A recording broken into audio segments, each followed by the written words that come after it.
Please don't forget subscribe to the channel and hit the bell to get notified of new daily videos. The skeletal latticework of the whispering Aetherium shrieked in protest, a chorus of tormented metal groaning against the relentless wind. High above the city's lower tiers, shrouded in a perpetual, swirling ether fog, Leiah Monnex moved with the silent grace of a phantom. Rust-eaten skybridges, once grand thoroughfares of a forgotten age, swayed precariously beneath her weight, each step a gamble against gravity and decay. Months of living on the knife's edge had honed her senses to an unnerving acuity. Every creak, every distant whir of an Authoriterian patrol craft, every subtle shift in the ether currents that pulsed through the derelict conduits around her was meticulously catalogued by her mind. She paused on a platform where shattered ether glass panels once offered a panoramic view of the smog-choked sprawl below. Now, only the milky opacity of the pervasive mist obscured the city, a comforting blanket that swallowed the Ministerium's omnipresent gaze. But comfort was a luxury Leiah couldn't afford. Her internal chronometer, a subtle neural implant she'd built herself, pulsed a low warning. Another sweep. "Damn it," she whispered, her breath condensing in the cold, damp air. She hadn't expected them this deep, this fast. Prime Authoriterians was escalating, always escalating. Her fingers, nimble and scarred from countless late-night repairs and desperate hacks, danced across a salvaged ether terminal. It was jury-rigged from discarded components, powered by a scavenged resonance generator that hummed a low, erratic melody. The screen flickered to life, displaying a rudimentary map of the immediate sector. Red dots, cold and unfeeling, bloomed on the interface, a cluster of Authoriterian cyber-automatons and human enforcers, moving with alarming coordination, sweeping through the labyrinthine pathways below the Aetherium. They were using a new pattern, a fractal-based algorithm designed to root out even the most seasoned urban ghosts. Leiah felt a flicker of grudging admiration for the cold efficiency, quickly stifling it with a surge of adrenaline. She opened an internal comm channel, a secure burst transmission frequency only she could access, and started typing a flurry of commands. Her plan was audacious, bordering on suicidal, but it was her only chance. The Aetherium, despite its decay, still held residual power conduits, remnants of its former glory as a vital nexus. She had spent weeks mapping them, not just for power, but for their potential as a digital weapon. The target was a primary ether relay node, currently active and feeding surveillance data directly to the Authoriterian command center. If she could overload it, just for a moment, create a localized feedback loop, it would blind and deafen them, buying her precious minutes. "Engaging sequence Echo 7, she murmured, her eyes fixed on the terminal. The code flowed from her, a cascade of intricate scripts designed to mimic a natural ether storm. She wasn't just hacking their system, she was teaching the city itself to scream. The air around her began to crackle, not just with static, but with a growing etheric charge. The massive, inert conduits that snaked through the Aetherium began to hum, a deep, resonant thrum that vibrated through the metal under her feet. Sparks, blue and angry, leaped between loose connections. It was beautiful, terrifying, a dangerous game of digital chicken. Suddenly, a new cluster of red dots appeared, closer this time, just 2 levels below her. They were climbing the central access shaft, their heavy metallic footsteps echoing ominously through the ancient structure. Seeker-automatons. She recognized the unique signature of their optical sensors, their synchronized movements. Prime was using the new models. Faster, smarter, more relentless. "Too close, too fast," she hissed, slamming her palm onto a recalcitrant switch, forcing more power into the feedback loop. The screen flared, temporarily blinding her, then resolved into a chaotic maelstrom of data. The red dots on her map flickered, then vanished, replaced by a storm of static. A guttural roar erupted from below, a mechanical shriek of metal on metal as the automaton's systems overloaded. She heard the distinct thud of a heavy chassis hitting a derelict platform, then the crackle of a human voice, frantic and distorted, through the comms. "System failure! We're blind! Repeat, targets lost. Initiating manual sweep."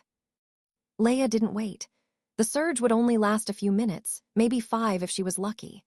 She scrambled away from the terminal, grabbing her pack, a worn, heavy satchel containing her most precious possession, the Aether-Engine Blueprint, tucked securely inside a hardened data shard. She moved with practiced haste, slipping into a narrow maintenance shaft, its rusty grate groaning faintly as she pushed through. The air in the shaft was thick with dust and the metallic tang of decay. She moved through the darkness, guided by muscle memory and the faint glow of bioluminescent moss on the crumbling walls. Her heart hammered against her ribs, a frantic clockwork mechanism threatening to burst. This was her life now. Months of this. Always running, always hiding, always one step ahead. The weight of the blueprint, the knowledge it contained, was a constant, suffocating burden. She had stolen it to shatter the Ministerium's dominion, to spark liberation, but the deeper she delved, the more she questioned the cost of such freedom. Finally, she reached a precarious ledge overlooking a dizzying chasm. A collapsed sky bridge, her intended escape route, lay twisted and broken hundreds of meters below. She swore softly. Prime was learning her patterns. This wasn't just a random sweep, it was a concerted effort to box her in. With a sigh of resignation, she pulled out a specialized grappling hook, its magnetic clamp glowing faintly. She aimed it at a distant, corroded beam on the adjacent tower, a leap of faith across the swirling ether fog. The clamp hissed, grabbing hold. "Time to fly, ghost," she muttered, and swung out into the void, the wind tearing at her clothes, the roar of the city a muted growl beneath her. The taste of ozone was sharp on her tongue, a constant reminder of the volatile world she navigated.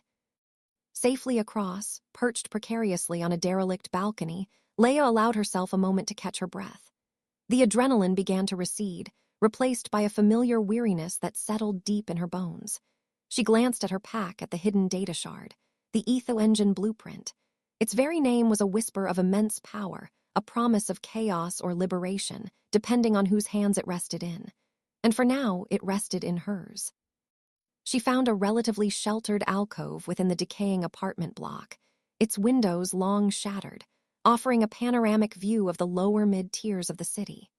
The Aetherium's ghostly hum was now a distant memory, replaced by the rhythmic clang of distant industrial activity and the ever-present, low thrum of the Ministerium's vast network. Leiah pulled out her portable etho interface, a slim, elegant device disguised as a mundane data slate. With practiced movements, she inserted the hardened data shard containing the blueprint. The screen flickered, displaying the Ministerium's most guarded secret, the Aether-Engine Blueprint, a swirling, intricate holographic projection of crystalline conduits, resonance chambers, and power regulators. It was a marvel of theoretical engineering, beautiful and terrifying in equal measure. She had spent months trying to crack its core code, to understand its functionality. What she had uncovered so far was merely the outermost layer, a complex shell designed to deter even the most brilliant minds.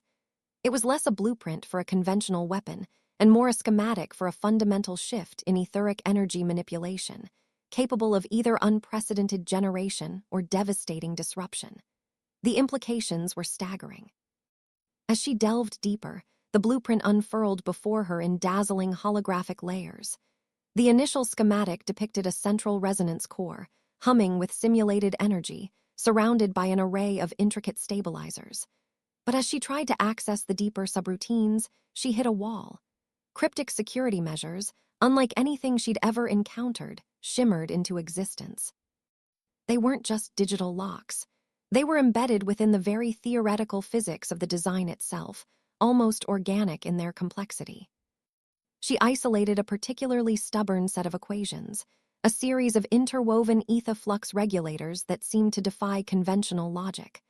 Her own hacking signature, a series of complex algorithms she'd refined over years, simply dissolved against them, unable to find purchase. It was like trying to hack a wave with a wrench. "What in the name of Cogsworth?" she muttered, leaning closer to the holographic display, her brow furrowed in concentration. She had never been truly baffled by a system before. There was always a loophole, a backdoor, an overlooked variable. But this felt deliberate, almost like a philosophical statement embedded in the code. She spent hours, lost in the luminous labyrinth of the blueprint. Time seemed to warp, the weariness of the chase temporarily forgotten in the face of this intellectual challenge. She tried a quantum tunneling bypass, a speculative technique she'd only experimented with in theory, but the blueprint merely absorbed her attempt, rendering it inert. It was like the blueprint itself was alive, reacting to her every probe. Leiah ran her fingers through her disheveled hair, a frustrated groan escaping her lips. This wasn't just a data heist. It was a chess match against a ghost, a mind far more advanced than she could fathom, leaving her with a creation she couldn't fully comprehend or control. The weight of her initial idealism began to press down on her. What if she had stolen something too powerful, too volatile? What if her attempt at liberation would only unleash a chaos far worse than the Ministerium's oppressive order? The thought was a cold knot in her gut. She needed help, a deeper understanding of its paradoxical design. A low, insistent buzz from her wristcom broke her concentration. It was a coded signal, urgent and specific. Alistair. "Took you long enough, Ghost," Alistair Croft's voice crackled through the comm, laced with his usual dry pragmatism. "Authoriterians are still crawling all over the upper sprawl. Your little fireworks display lit up half the grid. They're calling in specialized drones. You need to move now." "I know," Leiah replied, her voice tight with exhaustion. She quickly packed her interface, securing the data shard once more. "Where to?" "Shifting Pathways Hub, my old stomping grounds. Less aerial surveillance there. I'll meet you at the old pneumatic intake on 3rd Street near the Rustgear Foundry perimeter. Midnight. Don't be late or don't come at all." His tone was blunt, but she detected the underlying concern, a rare commodity in their line of work. "Understood, and Alistair, thanks." A beat of silence. "Just be there, Leiah." The journey from the derelict high-rise to the Shifting Pathways Hub was a dangerous ballet of shadows and quick footwork.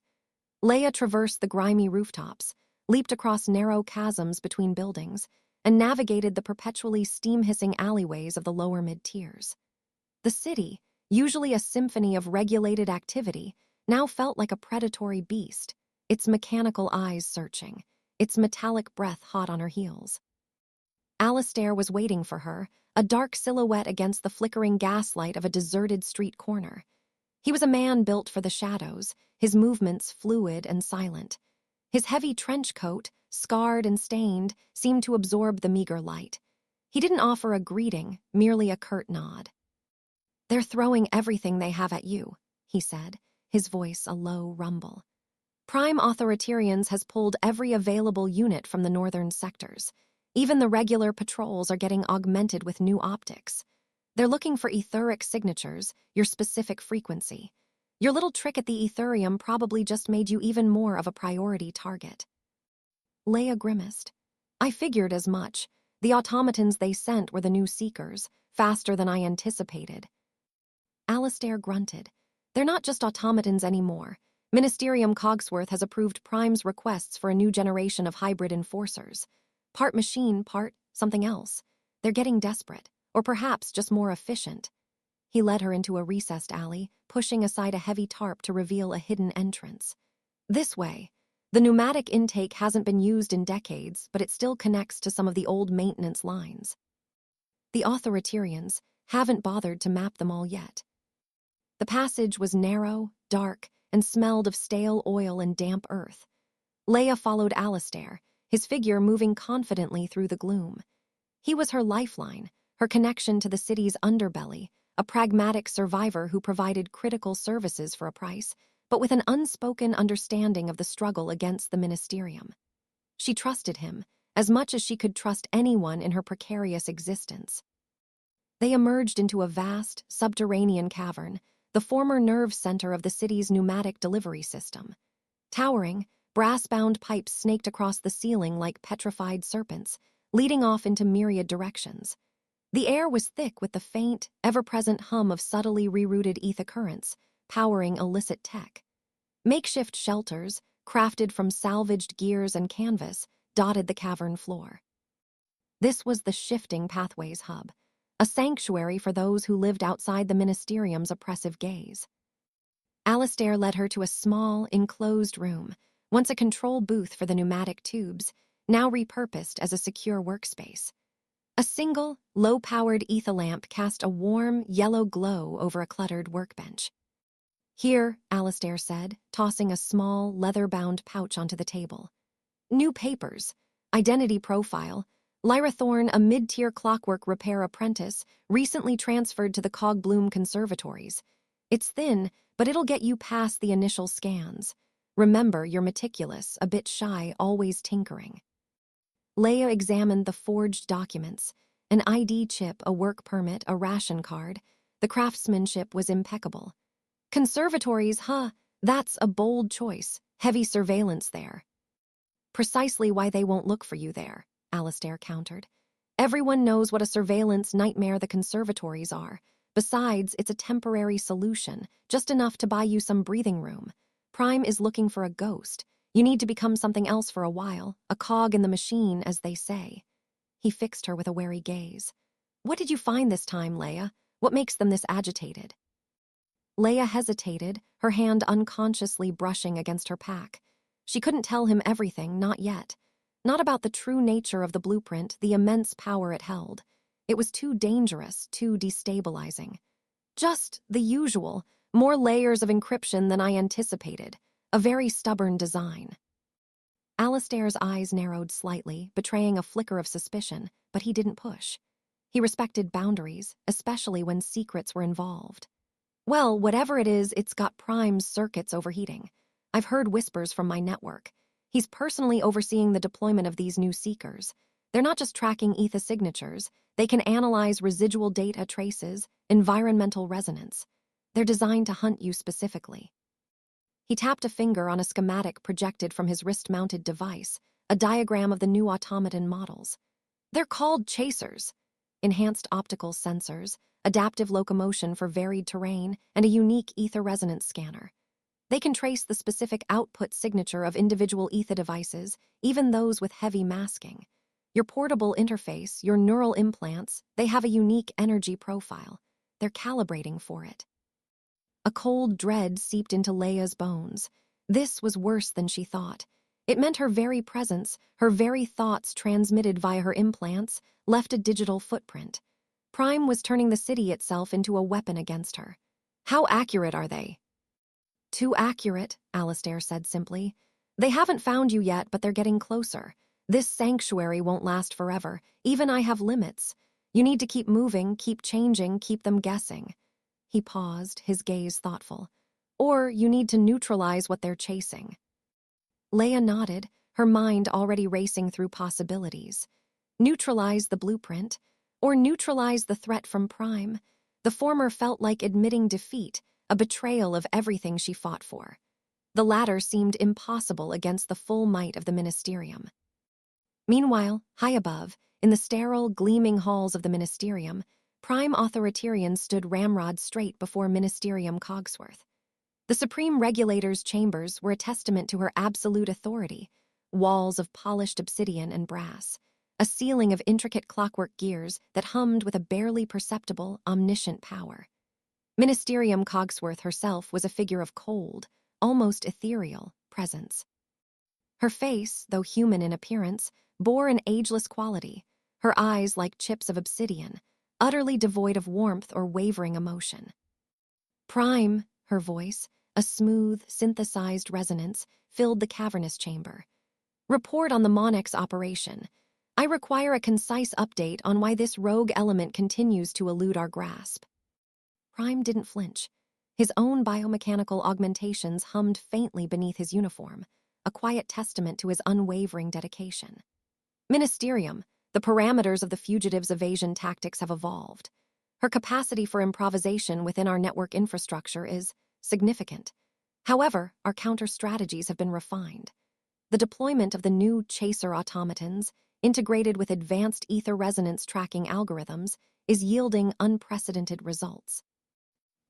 He activated a holographic display, projecting a detailed, real-time map of the city.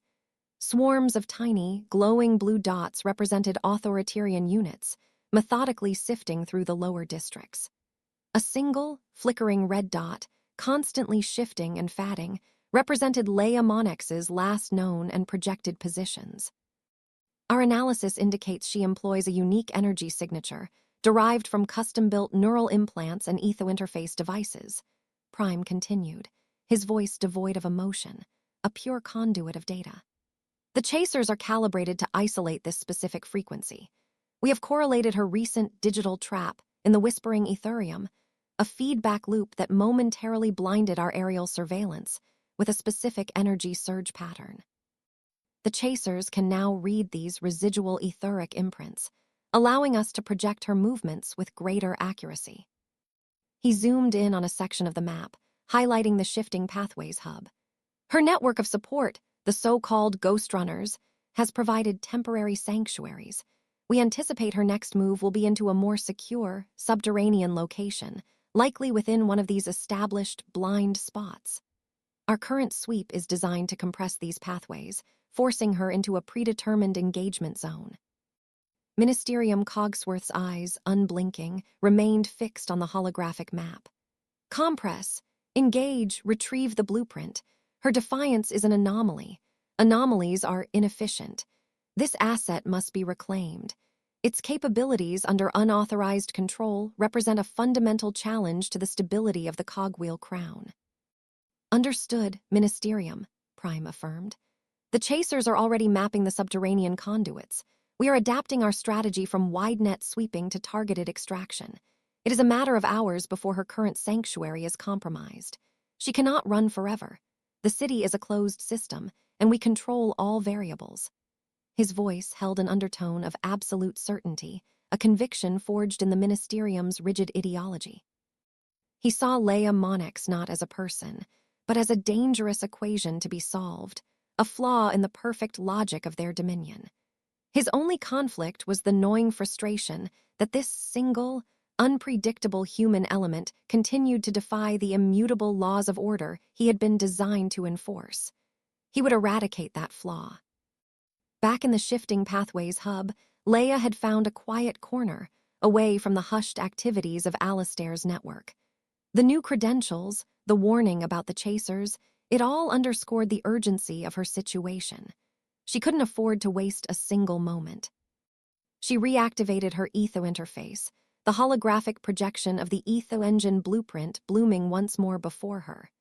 The intricate designs, which had once felt merely complex, now seemed almost mocking in their elegance. She needed to bypass those paradoxical ethoflux regulators to understand the core functionality of the device. Pushing past her exhaustion, she began a new approach, not brute force, but a delicate, almost intuitive dance through the code. She remembered the hidden, subtle currents she had once found in the Grand Chronarium, the echoes of forgotten data streams that hinted at a deeper, more organic architecture within the Ministerium's rigid systems. Perhaps the blueprint held a similar secret. She spent hours, her fingers flying across the interface, probing, analyzing, drawing connections between seemingly disparate elements. The rhythmic hum of the repurposed pneumatic tubes faded into the background, replaced by the silent symphony of pure data. Slowly, painstakingly, she began to discern a faint, shimmering sublayer beneath the visible schematics. It wasn't an encryption layer. It was a ghost signature, a watermark of the original design philosophy, subtly interwoven into the core logic. With a surge of excitement, she isolated a sequence of ether frequency modulators that she had initially dismissed as redundant.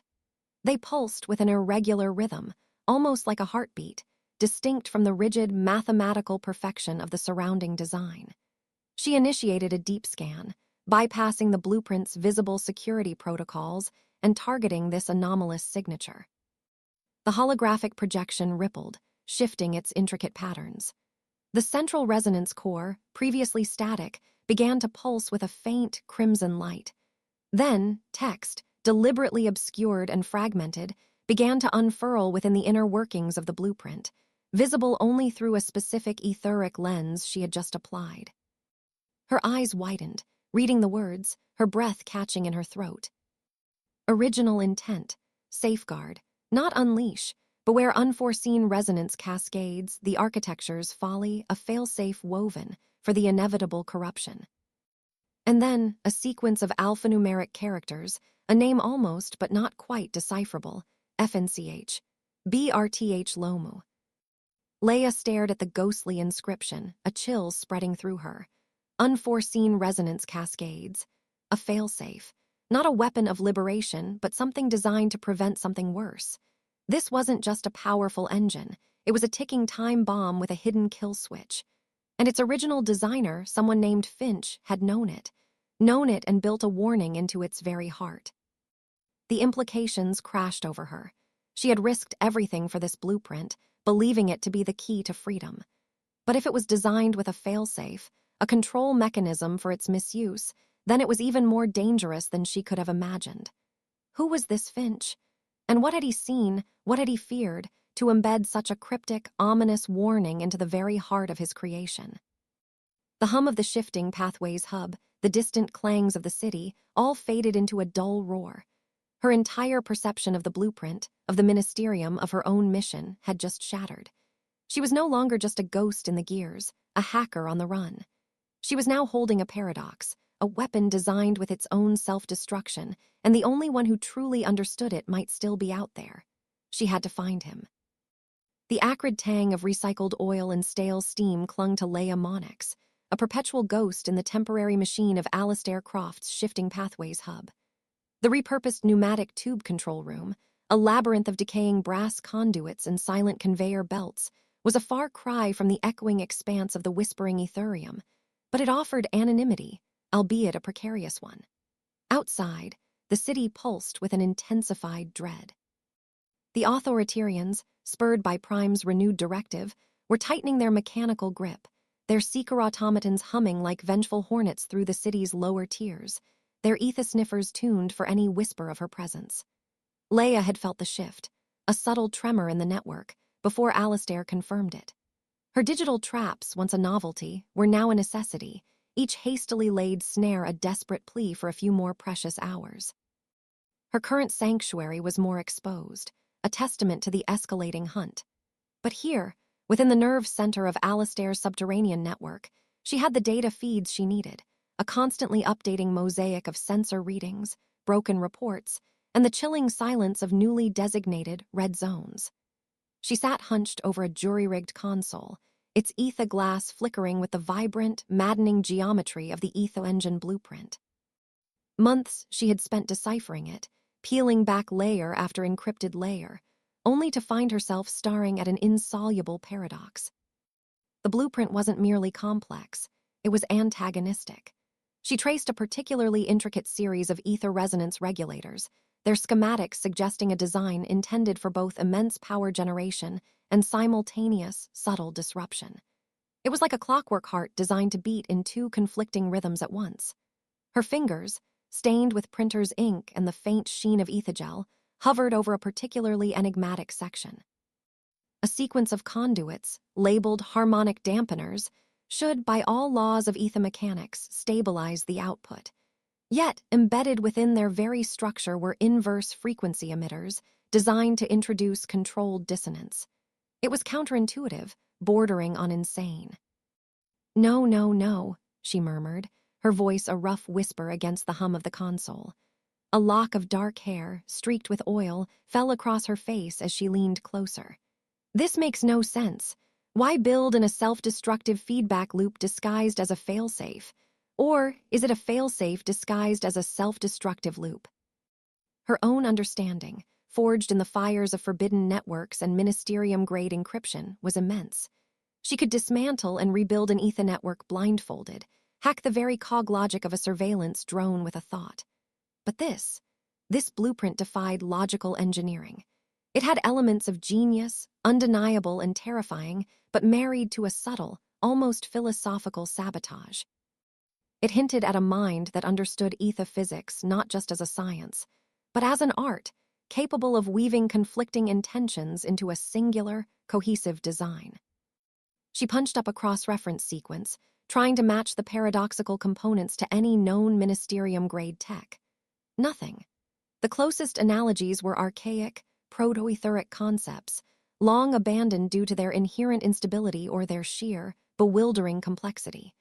This blueprint was decades, possibly a century, ahead of anything currently in active use, yet it seemed to draw from forgotten principles. Frustration coiled in her gut. She risked everything for this. Every shadow she'd hidden in, every stolen ration, every sleepless night had been for this. To liberate the city, to shatter the Ministerium's iron dominion. But how could she wield a weapon she didn't fully comprehend, one that seemed to resist its own purpose?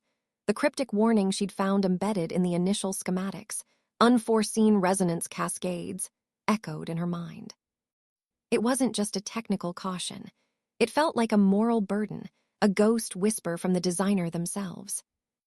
A distant clang from the pneumatic tube network, a rhythmic thrum that wasn't part of the hub's usual symphony of murmurs and clicks, brought Leiah sharply back to the present. Her hand flew to the emergency disconnect, her eyes darting to the tactical displays Alistair had set up. The network map showed an anomaly, a small, dark red flicker on the edge of the industrial mid-tiers, far too close to one of Alistair's known safe points. "Alistair," she hissed into her comlink, "anomaly on quadrant Delta 7. Is that you?" Alistair's voice, usually a calm monotone, had a strained edge. "Negative, Leiah. That's a seeker-automaton patrol. Far closer to the main thoroughfare than usual. They're pushing hard. Your ghost signal on the perimeter is fatting fast. How's the blueprint?" Leiah glanced back at the glowing schematics, a knot tightening in her stomach. "It's difficult. It's almost deliberately obtuse. I need a fresh pair of eyes. Someone with a deep understanding of unorthodox Aether-tech, pre-Ministerium refinement. Someone who knows what it means to build a machine with a soul or a conscience." Silence stretched for a moment, punctuated by the faint hum of the seeker-automaton gaining ground. "You mean Cogsley," Alistair stated, not a question. Leiah hesitated. This Cogsley. The name was whispered in the city's underbelly with a mixture of awe and trepidation. A legend of the brass weave, the black market artificer who could conjure Aether-tech from raw scrap and forgotten principles. He was utterly amoral, notoriously expensive, and fiercely independent. Trusting him with even a redacted piece of the blueprint felt like handing a live grenade to a professional juggler. But Alistair was right. Cogsley was perhaps the only one. "Yes," Leiah finally conceded, her voice tight with reluctant desperation. "Cogsley, can you arrange it, discreetly and quickly?" "That's his only setting," Alistair replied, a dry note in his tone. "But it will come with a price, and the brass weave is crawling. Prime Authoriterians has his bots out in force. It's a risk." "I know," Leiah said, already shutting down the console, the complex blueprint fatting from existence. "But it's a risk I have to take. I can't deploy this without understanding every gear, every current, not with what's embedded in it." She grabbed her modified Aether pistol, checking the charge. The clock was ticking, and the gears were grinding to a halt. Sela's thorn ran a gloved finger along the spine of a gilded data orb, its surface cool and smooth beneath the reinforced fabric. The Veridian archives hummed around him, a cathedral of curated information, its vast halls designed to project an image of transparent truth. But Sela's knew the truth was a brittle thing, easily shattered, often melted down and recast into Ministerium-approved narratives. His station, deep within the restricted archival vaults, was one of quiet diligence. Today's task: sanitizing public records related to the Grand Chronarium breach. This meant meticulously reviewing and editing any data streams, historical references, or archived news fragments that might shed an inconvenient light on Leiah Monnex's audacity, or, worse, reveal vulnerabilities in the Ministerium's absolute control. It was a monotonous, soul-crushing job, but one Sela's had turned into his own quiet rebellion. Every deletion, every redaction left a ghost in the system, a subtle trace he could later follow. His Aether console, a high-fidelity Ministerium model, displayed a cascade of archival data. Public reports of increased security, official condemnations of the ghosts, rogue actions, reassuring pronouncements of impenetrable systems. All boilerplate, designed to soothe and control. But Sela's fingers danced across the secondary interface, a custom-modified subroutine he'd painstakingly coded into his console's architecture, allowing him to access, quarantined, or misfiled data streams the Ministerium believed were forever buried. He was looking for something specific, not just details of the breach itself, which were carefully controlled, but anything relating to the Grand Chronarium's contents. Leiah hadn't just stolen any data, she'd stolen the Aether-Engine Blueprint. Such an object, by Ministerium decree, should have no public-facing history, no associated documentation. Its very existence was a classified secret. Yet the persistent hum in the back of Silas's mind, a subtle discordance in the official narrative, told him otherwise.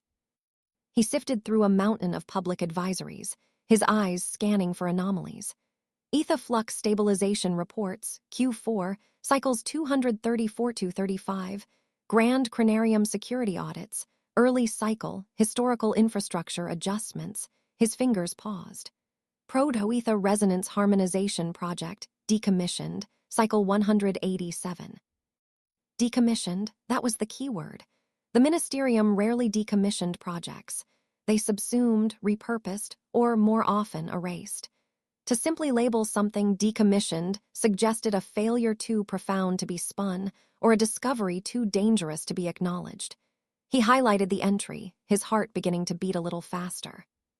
He cross-referenced the project title with the earliest available Grand Chronarium logistical reports. There, buried in a subsection regarding specialized archival transfers from Cycle 190, was a vague reference. Transfer of sensitive materials from sunken chronometer facility, following decommissioning protocols for Proto-Ether Resonance Harmonization Project. Sunken chronometer.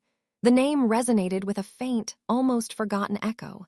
Silas had seen it mentioned in ancient, geological survey maps of the city's deep infrastructure, always marked as unstable or restricted access. A Proto-Ether research facility. The pieces began to click with chilling precision. He followed the digital trail, bypassing layers of encryption with the practiced ease of a phantom librarian. The further he delved, the more discrepancies he found. The decommissioned project wasn't merely halted. Its entire staff roster, its initial findings, even its precise location, had been systematically scrubbed from all accessible Ministerium records. Only these scattered, half-forgotten references remained, like breadcrumbs left by a panicked archivist. Then he found it, a personnel file heavily redacted but cross-referenced to the Proto-Ether Resonance Harmonization Project. Finch Bartholomew, theoretical designer, senior grade, termination of employment, disciplinary action/unsanctioned research, voluntary disappearance. Status, deceased presumed. Deceased presumed. The phrase practically vibrated with concealed meaning. The Ministerium didn't presume death. They confirmed it irrevocably, or they hunted relentlessly. This Bartholomew Finch had not just been a disgraced designer. He had been purged, his very existence made inconvenient to the official history.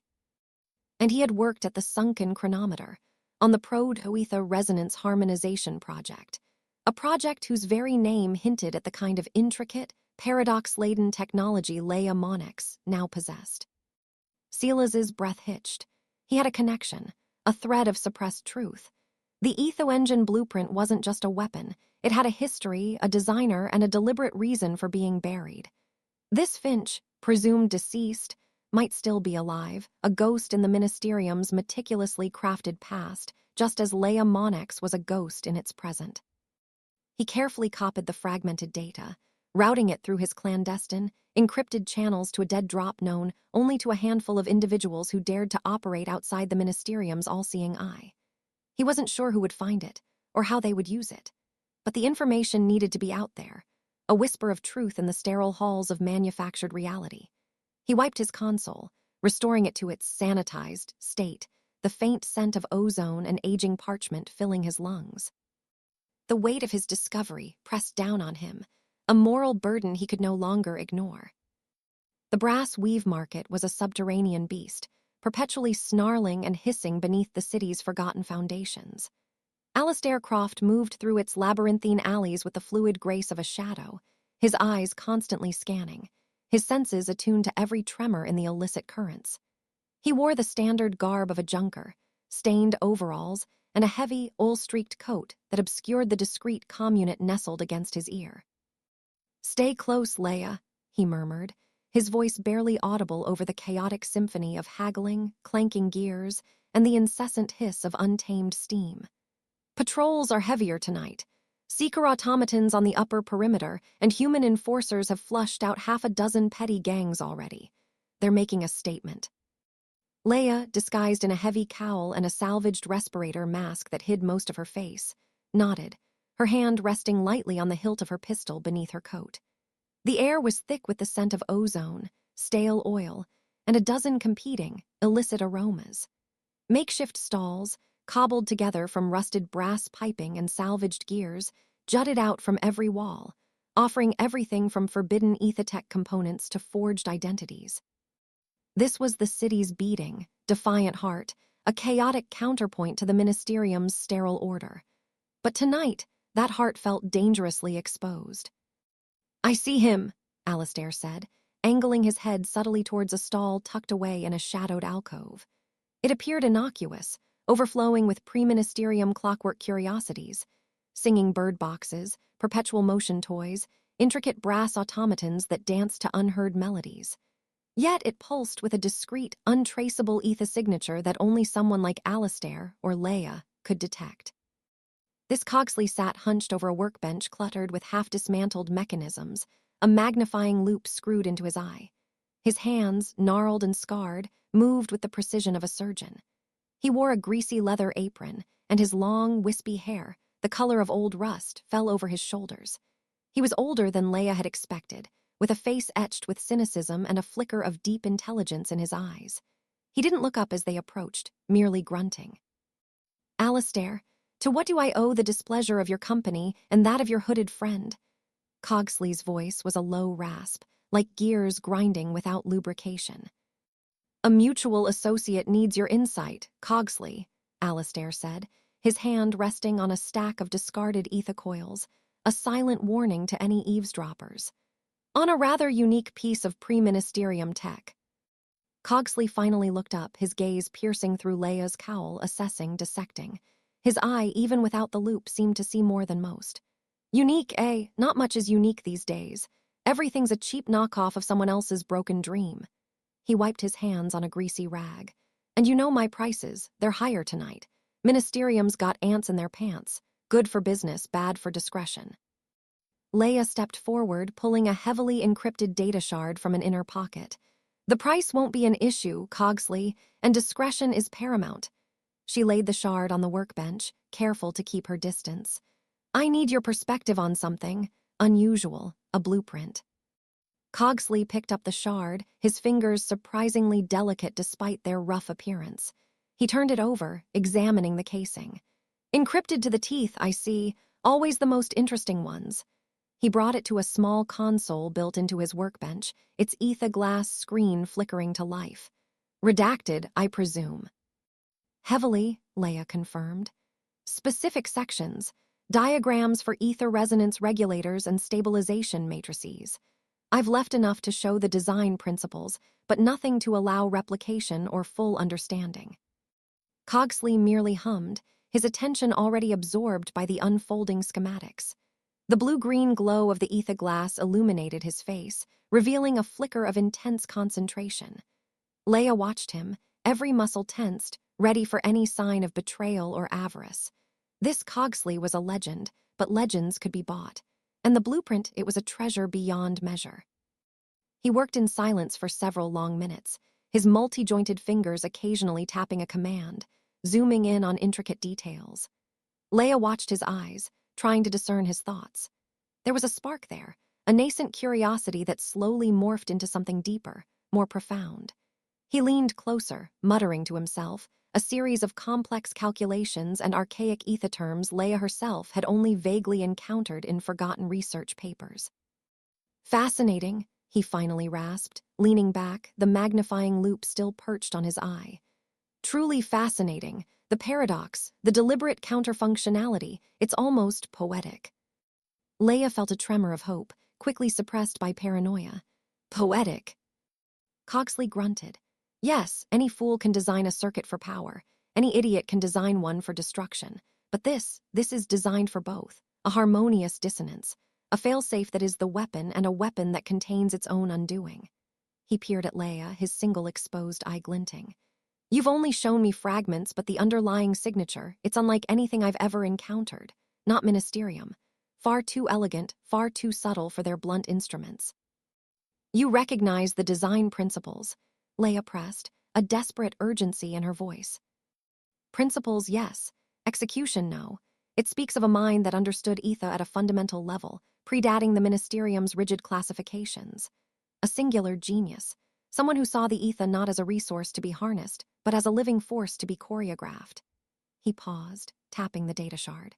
There's a specific anomaly in the resonance regulators, an almost organic fluctuation, carefully engineered to mimic inherent instability, yet it provides immense stability.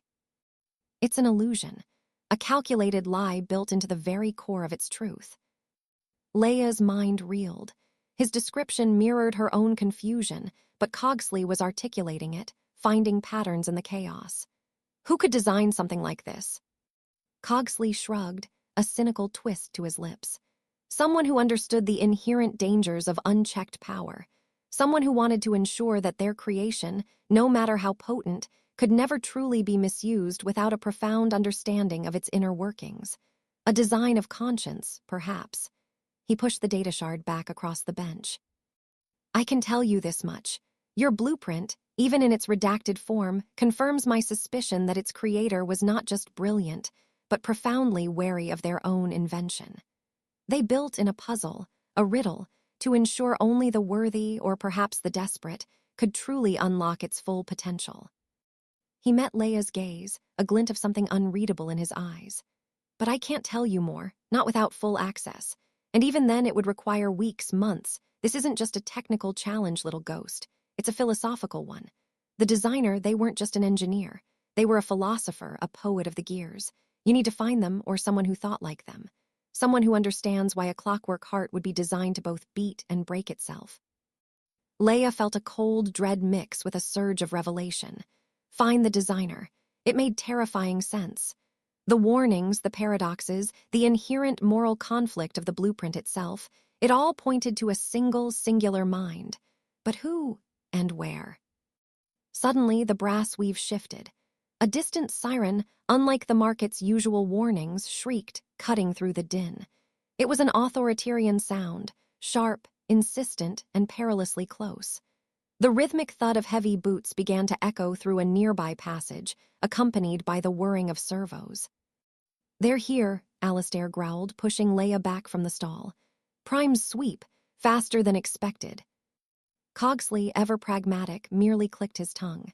Business is concluded, then. You owe me a substantial fee for my time and my analysis, little ghost. And for the hint, find the philosopher of gears. He grabbed a rusted ether wrench, his movements surprisingly agile for his age. Now, if you'll excuse me, I have a particularly stubborn escapement to repair. My workshop is about to experience a temporary malfunction. As Alistair pulled Leiah away, weaving through the suddenly panicked market-goers, she heard Cogsley's stall collapse with a spectacular, deliberate clang, a cloud of dust and gears obscuring the artificer's disappearance. Her mind raced, processing Cogsley's words. Philosopher of gears, designed for both. A design of conscience, find them. The thud of authoritarian boots grew louder, closer. They were cornering the market, systematically sweeping sector by sector.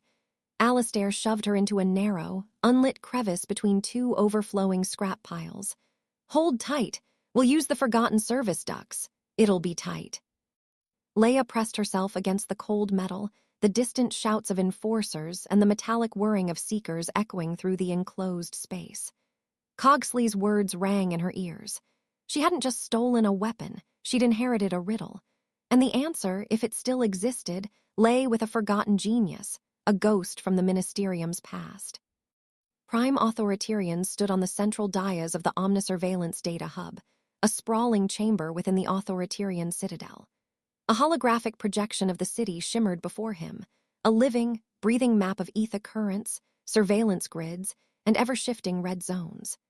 His cybernetic eye, a gleaming orb of polished brass, scanned the data with inhuman speed, processing 1,000,000 data points per second.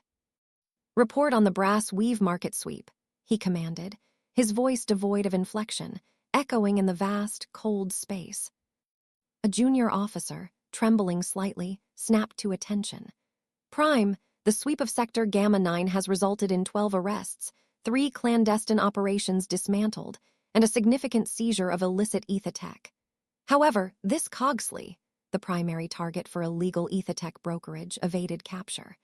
His stall registered a controlled demolition at 23:47 hours, consistent with his known evasion protocols." Prime's augmented jaw tightened imperceptibly. "And the Ghost Runner network, any contacts?" "Negative, Prime. While several known associates of Alistair Croft were apprehended, Croft himself remains at large. No trace of Leiah Monnex was detected in the sector."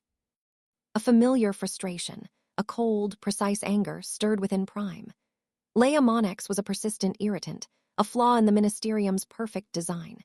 His new cyber-automatons, fine-tuned to Leia's unique ether signature from the Grand Chronarium breach, had proven effective in narrowing her movements, but she still slipped through his fingers like mist. His intensified strategy, targeting her known and suspected allies, was meant to flush her out, to isolate her. It was working, in a sense, forcing her into more desperate actions, more overt movements. But it wasn't enough. He turned to the holographic map. The brass weave was now a pulsating red zone, a sterile canvas where chaos had been systematically quelled. But Cogsley's escape and Alistair's continued elusiveness grated on him. These ghost runners and black market artificers were the sinews of the city's underbelly, connecting the disparate nodes of descent. Severing them was crucial. "Expand the sweep," Prime ordered, his voice cutting through the hum of the data hub. "Double patrols in all low-tier sectors with known independent ether currents. Initiate Protocol Sigma 9. Automated deep scan of all dormant Ministerium infrastructure for unusual energy signatures or unauthorized access points. Focus on areas abandoned prior to Cycle 200, particularly proto-etheric research facilities." A flutter of surprise rippled through the junior officers. Targeting long-abandoned facilities was unprecedented. It suggested a depth of desperation, a broadening of the net to encompass not just the active threats, but the very ghosts of the past. Prime ignored their silent questioning. His logical processing engine had correlated the increasing complexity of Leiah Monnex's digital traps, the subtle elegance of her evasion tactics, with the known profiles of highly specialized, non-Ministerium Aether-tech. Her blueprint, which he now knew was titled the Aether-Engine Blueprint, could not have been a solitary creation. There had to be a precursor, a legacy. Her methods hinted at an intelligence that drew from a deeper, forgotten wellspring of knowledge, a wellspring Ministerium Cogsworth herself had warned him about in their previous meeting. He watched the red zones expand on the holographic map, engulfing more and more of the city's underbelly. The system was tightening its grip, methodically squeezing the life out of every independent pocket. Leiah Monnex, the defiant ghost, would soon find herself with nowhere left to run. Her allies would be cornered, her resources depleted. He would retrieve the blueprint. He would maintain order. The efficiency of Authoritarian methods would be proven irrevocably. And if he had to dredge up the forgotten past of the Ministerium to do it, then so be it. Leiah coughed, the metallic taste of dust and rust particles coating her tongue. Alistair's, forgotten service ducts, were more accurately collapsing death traps, a tortuous crawl through narrow, grime-coated pipes that had clearly not seen maintenance in decades. But they had served their purpose, allowing them to evade the immediate, brutal sweep of the brass weave. They emerged into a cavernous, disused cargo bay, its colossal clockwork cranes frozen midair like prehistoric birds. The air here was cooler, tinged with the faint, sweet scent of decay. Alistair straightened, brushing grime from his coat. That was close, too close. Prime's not playing games anymore. He's expanding, systematically choking off the escape routes. Leiah nodded, her mind still reeling from Cogsley's cryptic pronouncements. "Philosopher of gears," she repeated, almost to herself. "A design of conscience." "Cogsley always talks in riddles when he's trying to justify his exorbitant fees," Alistair said, ever practical. "But he's usually right, so what did he mean?" "He thinks the blueprint isn't just a weapon," Leiah explained, pulling out a small datapad. its screen displaying the redacted sections she'd shown Cogsley. He thinks the original designer built in some kind of internal conflict, a failsafe or a moral puzzle to prevent its misuse, something that even I can't fully decipher. She pointed to the problematic resonance regulators. These harmonic dampeners he mentioned. He called them a calculated lie built into the core of its truth. He said, I need to find the designer. Alistair whistled softly. Find a ghost in a city full of them. Good luck. He pulled up a feed from his network, his eyes scanning the data. But it would make sense. If someone designed something so potent, they might want to control it. The Ministerium wouldn't want that kind of uncertainty in their weapons. Exactly, Leiah said, her thoughts beginning to crystallize. This designer, they weren't just thinking of raw power. They were thinking of consequence. And if they're still alive, they might be the only one who truly understands how to disarm it, or perhaps, how to truly wield it for liberation without unleashing chaos. As if on cue, a new alert flashed on Alistair's datapad. He frowned, zooming in.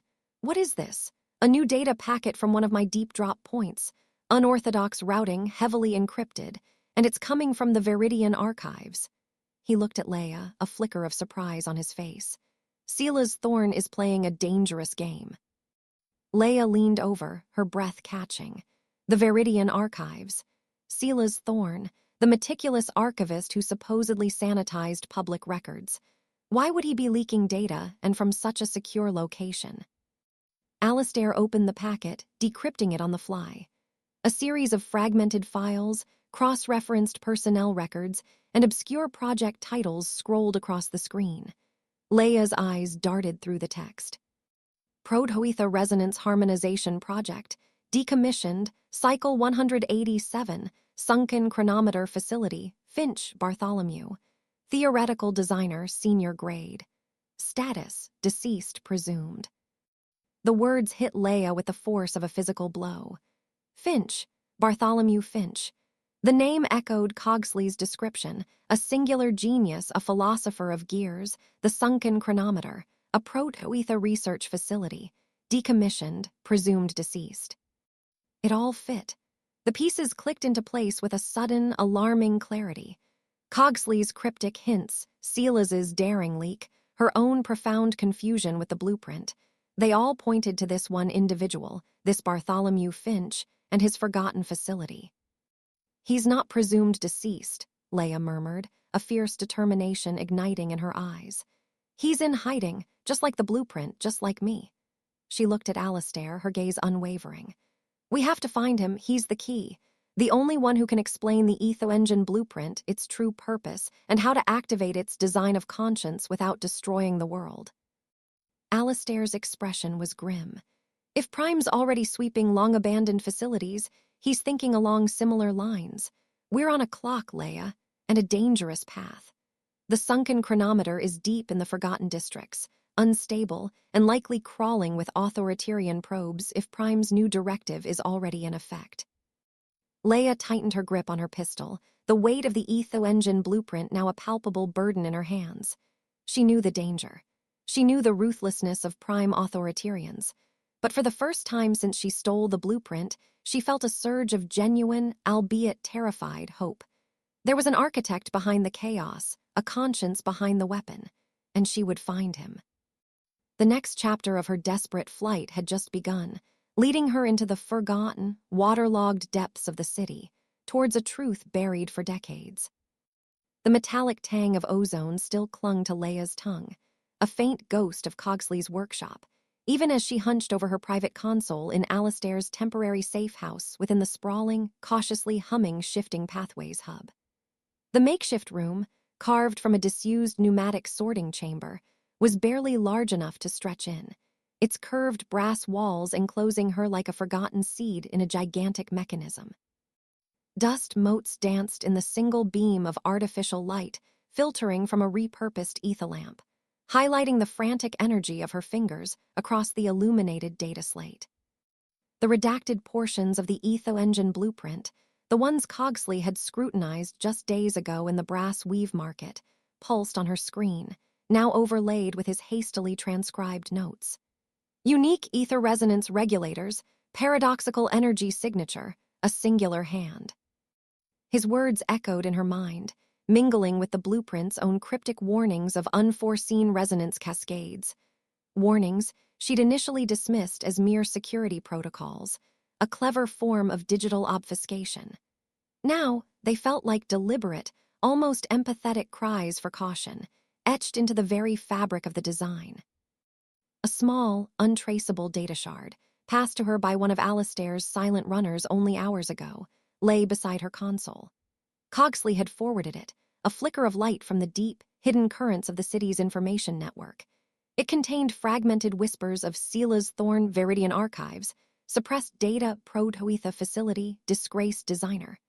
The fragments, seemingly disjointed, began to coalesce in Leiah's hyper-focused mind. Sela's Thorn, a junior archivist, was picking at the Ministerium's meticulously constructed narratives. Cogsley, ever the opportunist and information broker, had somehow intercepted or facilitated the leak, proving once again the invaluable reach of his shadow network. A singular hand, Leiah murmured, tracing the complex, almost organic lines of the blueprint's resonance chamber on her screen. Her own advanced understanding of ether networks told her these regulators weren't merely efficient, they were personal. They spoke of an intuition, a deep, almost spiritual connection to ether currents that transcended mere engineering. It was a signature she recognized in flashes of her own genius, but amplified, refined, and burdened by a profound understanding of potential chaos. The name, Bartholomew Finch, hadn't been explicitly in the shard, but the confluence of disgraced theoretical designer and decommissioned proto-ether research facility pointed to one individual. Finch, the whispered legend, the ghost in the Ministerium's earliest Aether-tech myths, spoken of only in hushed tones by the most rebellious or paranoid artificers. They said he simply vanished decades ago, swallowed by the Ministerium's silence machine, a forgotten architect whose initial, noble vision had been systematically perverted. If he were truly the architect of this blueprint, then his disappearance wasn't an act of cowardice, but perhaps one of deliberate, agonizing protest.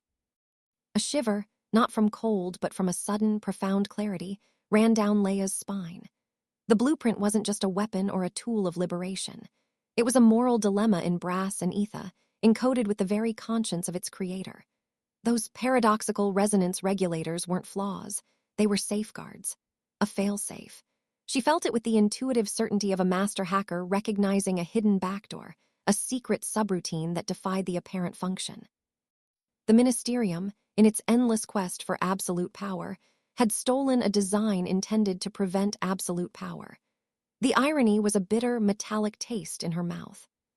The immense weight of the blueprint, which had pressed down on her for months, threatening to crush her with its destructive potential, suddenly shifted. It was still dangerous, terrifyingly so, but its very core held a whisper of hope. A chance for true liberation, not just chaotic upheaval. But to activate that failsafe, to truly understand its intricate mechanisms and disseminate its hidden message, she needed the architect. She needed Bartholomew Finch. She pulled up the rudimentary mapping systems of Alistair's network, cross-referencing Cogsley's cryptic references to deepest currents and forgotten origins, with the scant, carefully curated official Ministerium records about proto-ether research. The digital ghosts of old data streams flickered, outlining a location, the sunken chronometer. It was a place only whispered about in the black market, a derelict facility in the forgotten depths, long dismissed by the Ministerium as a collapsed, flooded ruin, deemed too unstable for even salvage operations.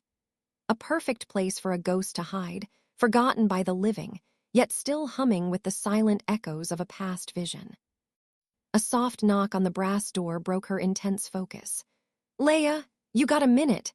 Alistair's voice, calm and measured, cut through the low hum of the old pneumatic pipes and the distant thrum of the shifting pathways hub. She quickly secured her console, the screen darkening to a blank slate, the proprietary encryption instantly engaging. "Come in, Alistair." The door hissed open, revealing Alistair Croft, his face etched with the perpetual wariness of a man who lived on the edge of Ministerium scrutiny. He held a steaming mug of something that smelled vaguely like recycled coffee, a small, yet significant, luxury in their hidden existence. Cogsley's latest drop confirms my fears. Authoritarian activity has intensified further in the lower mid-tiers. Prime is feeling the heat, pushing his seekers further out than ever before. They're sniffing around the old factory districts, expanding their Aether signature sweeps.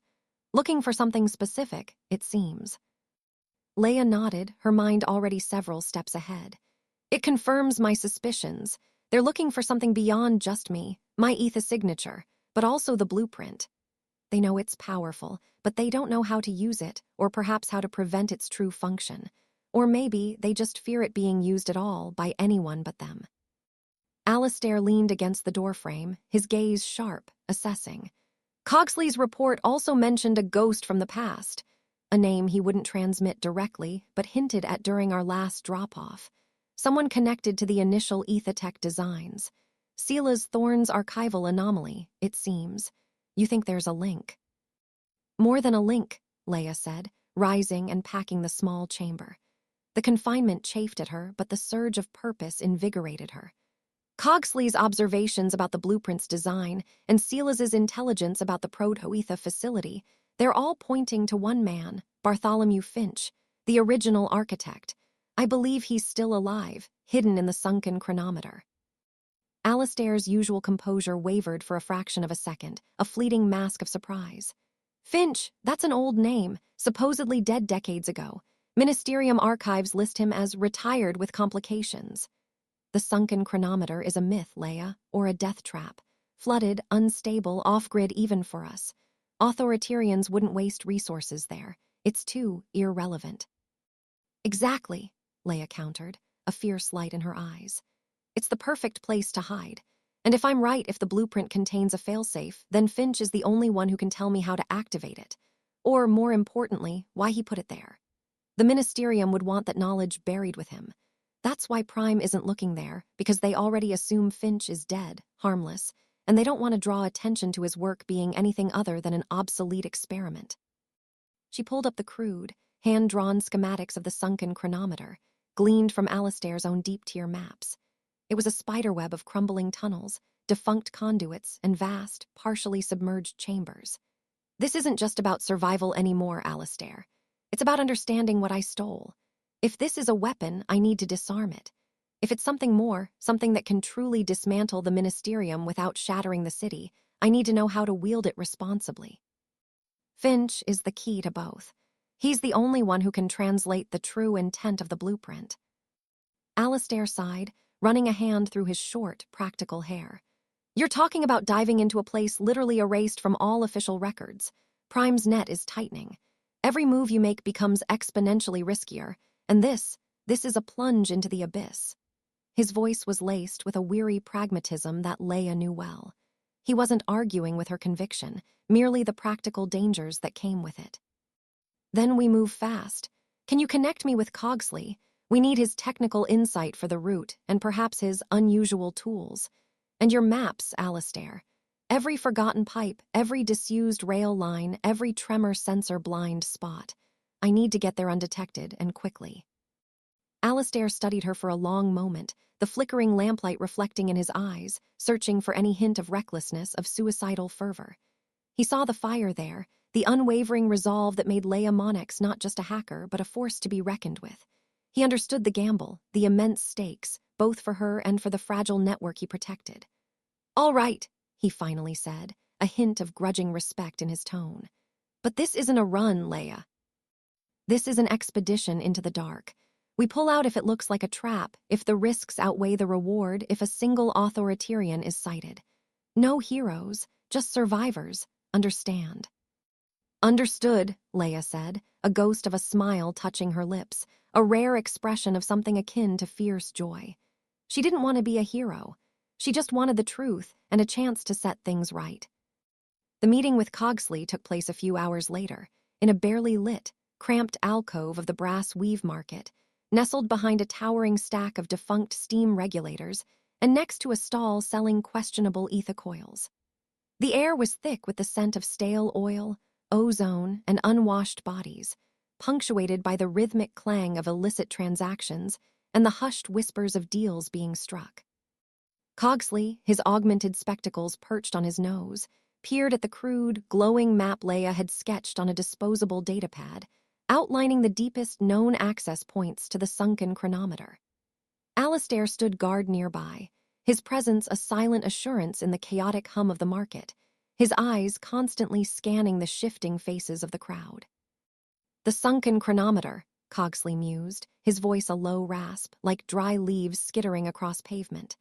He pinched his lower lip between his thumb and forefinger, a habit Leiah had come to recognize as a sign of deep contemplation.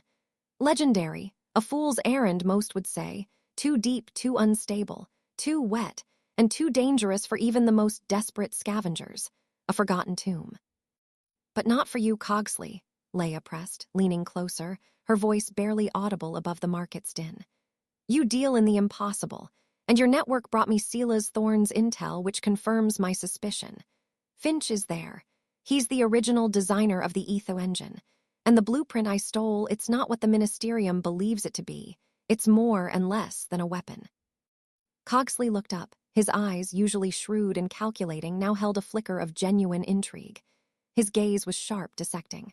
A failsafe, you believe, a conscience in the machine, an ethical override programmed into the very core of destruction. He hummed, a low, mechanical sound from deep within his chest, as if his own internal clockwork was pondering the notion. That would be quintessential Finch. He was always an idealist, even for his time. Before the Ministerium consumed his kind, his vision, and his hope. Alistair interjected, his voice low and firm, cutting through the philosophical musing. The problem is getting there. The entry points are all beneath the deepest sections of the city's old water filtration system, mostly collapsed or guarded by current Ministerium operations. The path is labyrinthine, and the ether currents down there are strange, unstable. They play havoc with navigation and comms, a ghost runner's nightmare. Which is why I need Cogsley, Leiah stated, her determination palpable. His unique ability to read ether currents, his knowledge of archaic Aether-tech, his old blueprints from the proto-ether days. And your maps, Alistair. Every forgotten pipe, every disused conduit, every pressure sensor and flow regulator. We combine our knowledge and we find the path. Cogsley tapped a finger on the datapad, then stroked his chin. It would require a specialized dowsing rod, yes, a refined ether compass, attuned to the peculiar ancient resonance of the chronometer's dormant cores, and a network tapper, an archaic design capable of interfacing with proto-ether conduits. The Ministerium wouldn't even register it. It's so far beneath their modern frequency scans. Untraceable, but dangerous. The raw energy fluctuations down there could fry a modern device in an instant. Or worse, fry the user. Can you build it? Secure the old blueprints? Leiah asked, her gaze unwavering, her belief in his capabilities absolute. Cogsley considered, his eyes darting between Leiah and Alistair, weighing the risks against the allure of the unknown. He saw the desperation in Leiah, the grim resolve in Alistair. He also saw the potential. This wasn't just about profit anymore. This was a chance to peek behind the curtain of the Ministerium, to understand technology at its deepest, most forbidden level. A chance, too, to tip the scales just enough to ensure his own precarious independence. To escape the suffocating reach of the Ministerium he both hated and survived within. Perhaps, he said slowly, then a mischievous glint entered his eye, a hint of the artificer's true passion overriding his usual cynicism. But it will require certain components. Components that only exist in the forgotten corners of this city, salvaged from condemned sites. And a great deal of my time away from more profitable ventures. My rates for such existential endeavors are rather steep. Leiah knew he wasn't talking about coin. What do you want, Cogsley, beyond the usual fees? Information, Cogsley replied, his gaze intense, piercing through Leiah's guarded facade.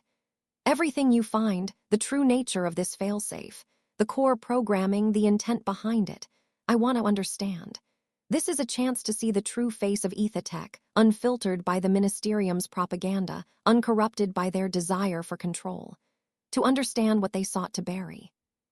And for that, I will provide the tools, and what navigational knowledge I possess from the oldest, most ignored city plans, diagrams of defunct conduits and sealed accessways. Alistair, ever cautious, stepped forward, his hand hovering near his concealed stun pistol. And what about the Authoriterians? Prime is not a fool. He's sweeping the lower districts, putting pressure on every black market conduit. If we make too much noise or spend too much time on this existential endeavor, we'll all be caught in the dragnet. My network will be compromised.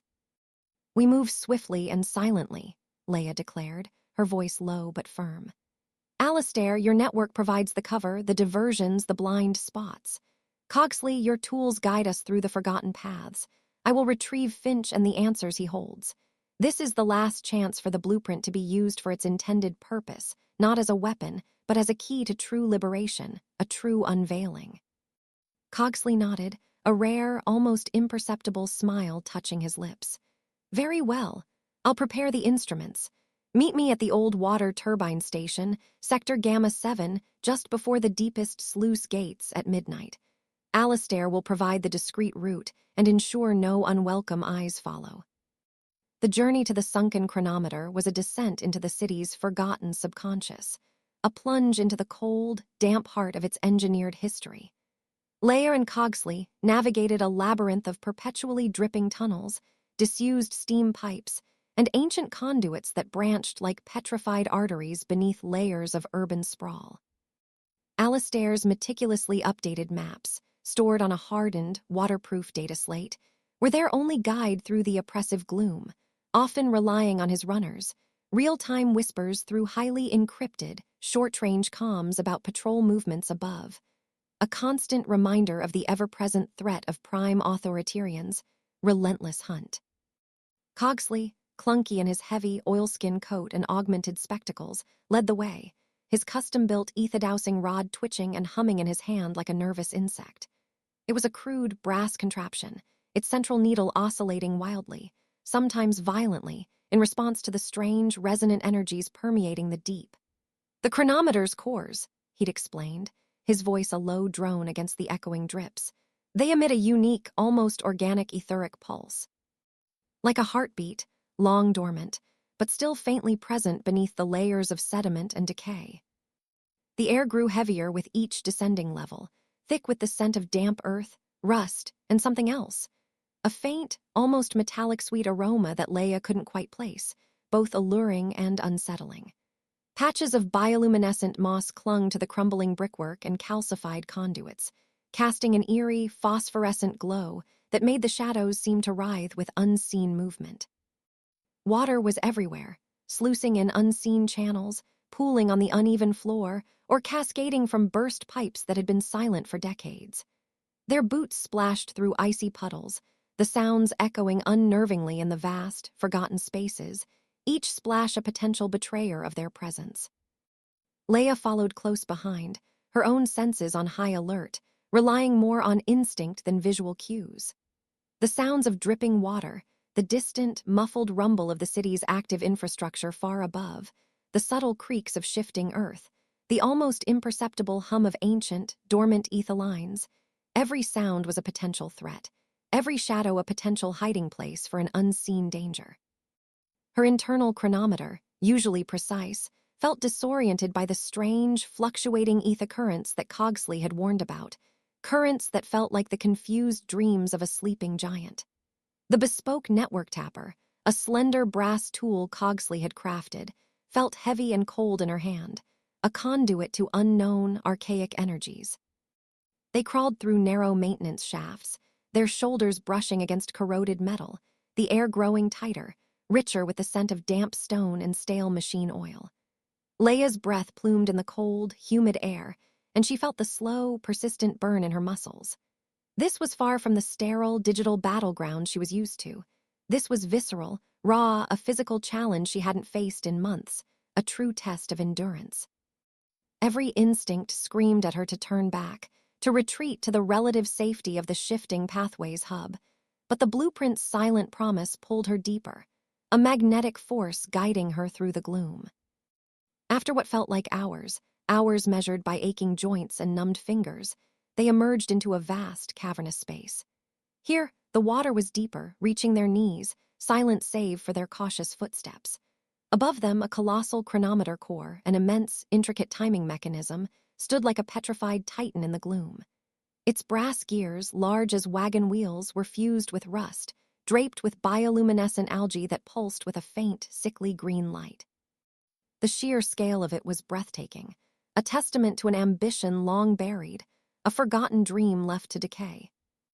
"This is it," Cogsley whispered, his voice hushed with awe, echoing slightly in the vastness.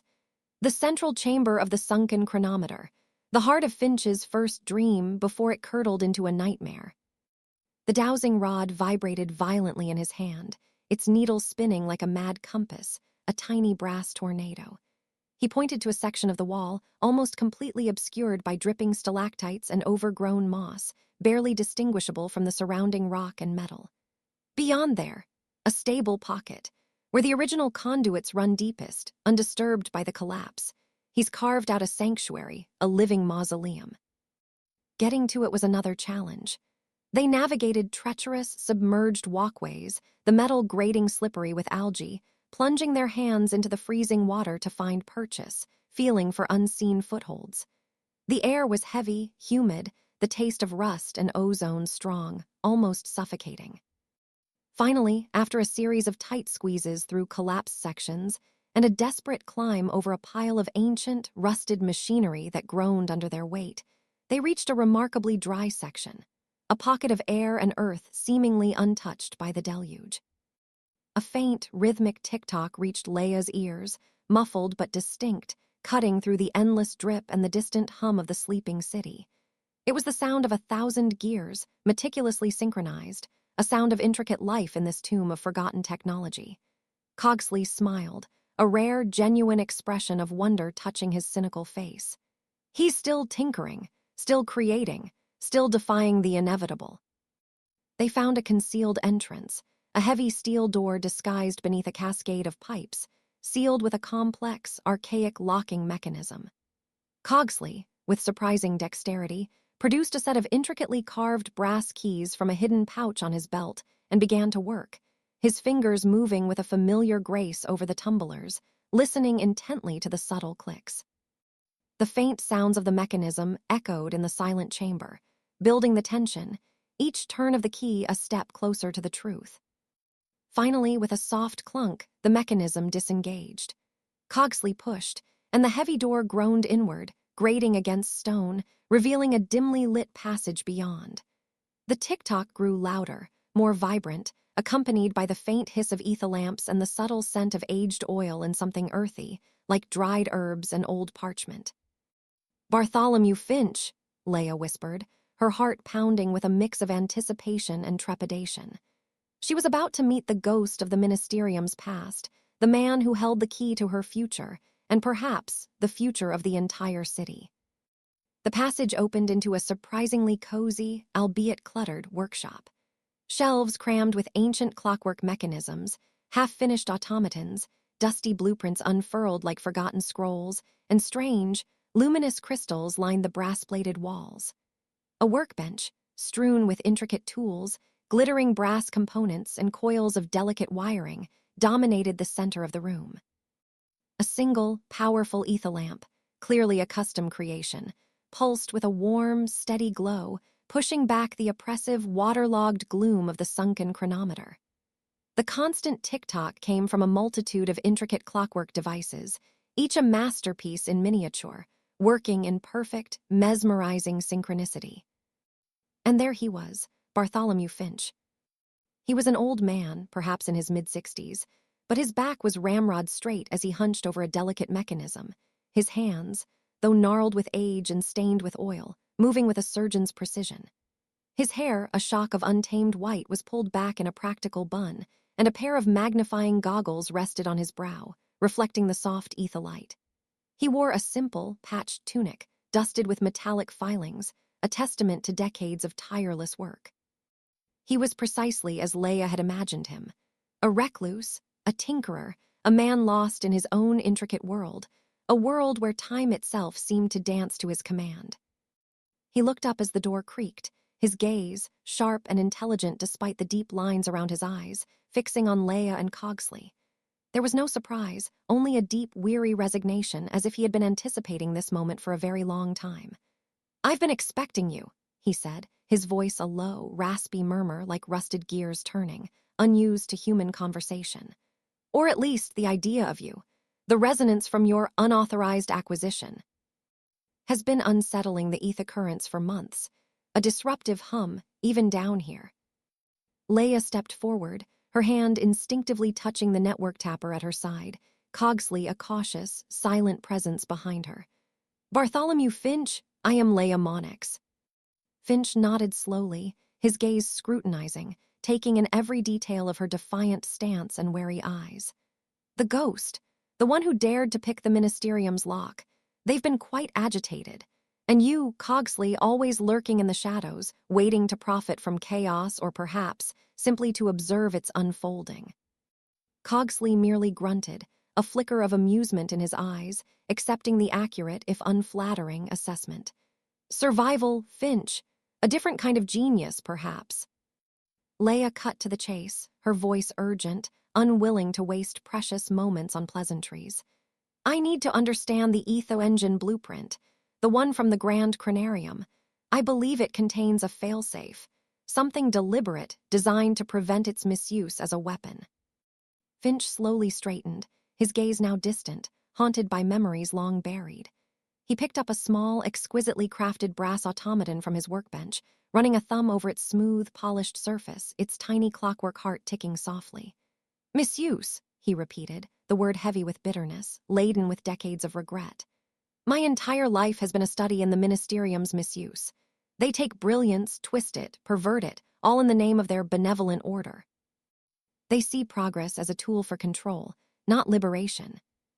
He set the automaton down with a gentle click and gestured to 2 stools, salvaged from some long-forgotten laboratory.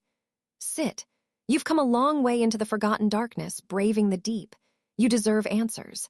But know this, Leiah Monnex, answers rarely bring solace.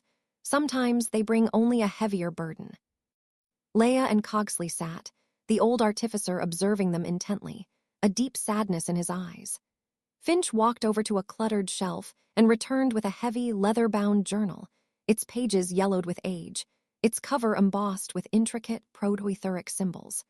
He opened it, revealing intricate diagrams and mathematical equations that, even to Leiah, were astonishing in their complexity and sheer, beautiful audacity.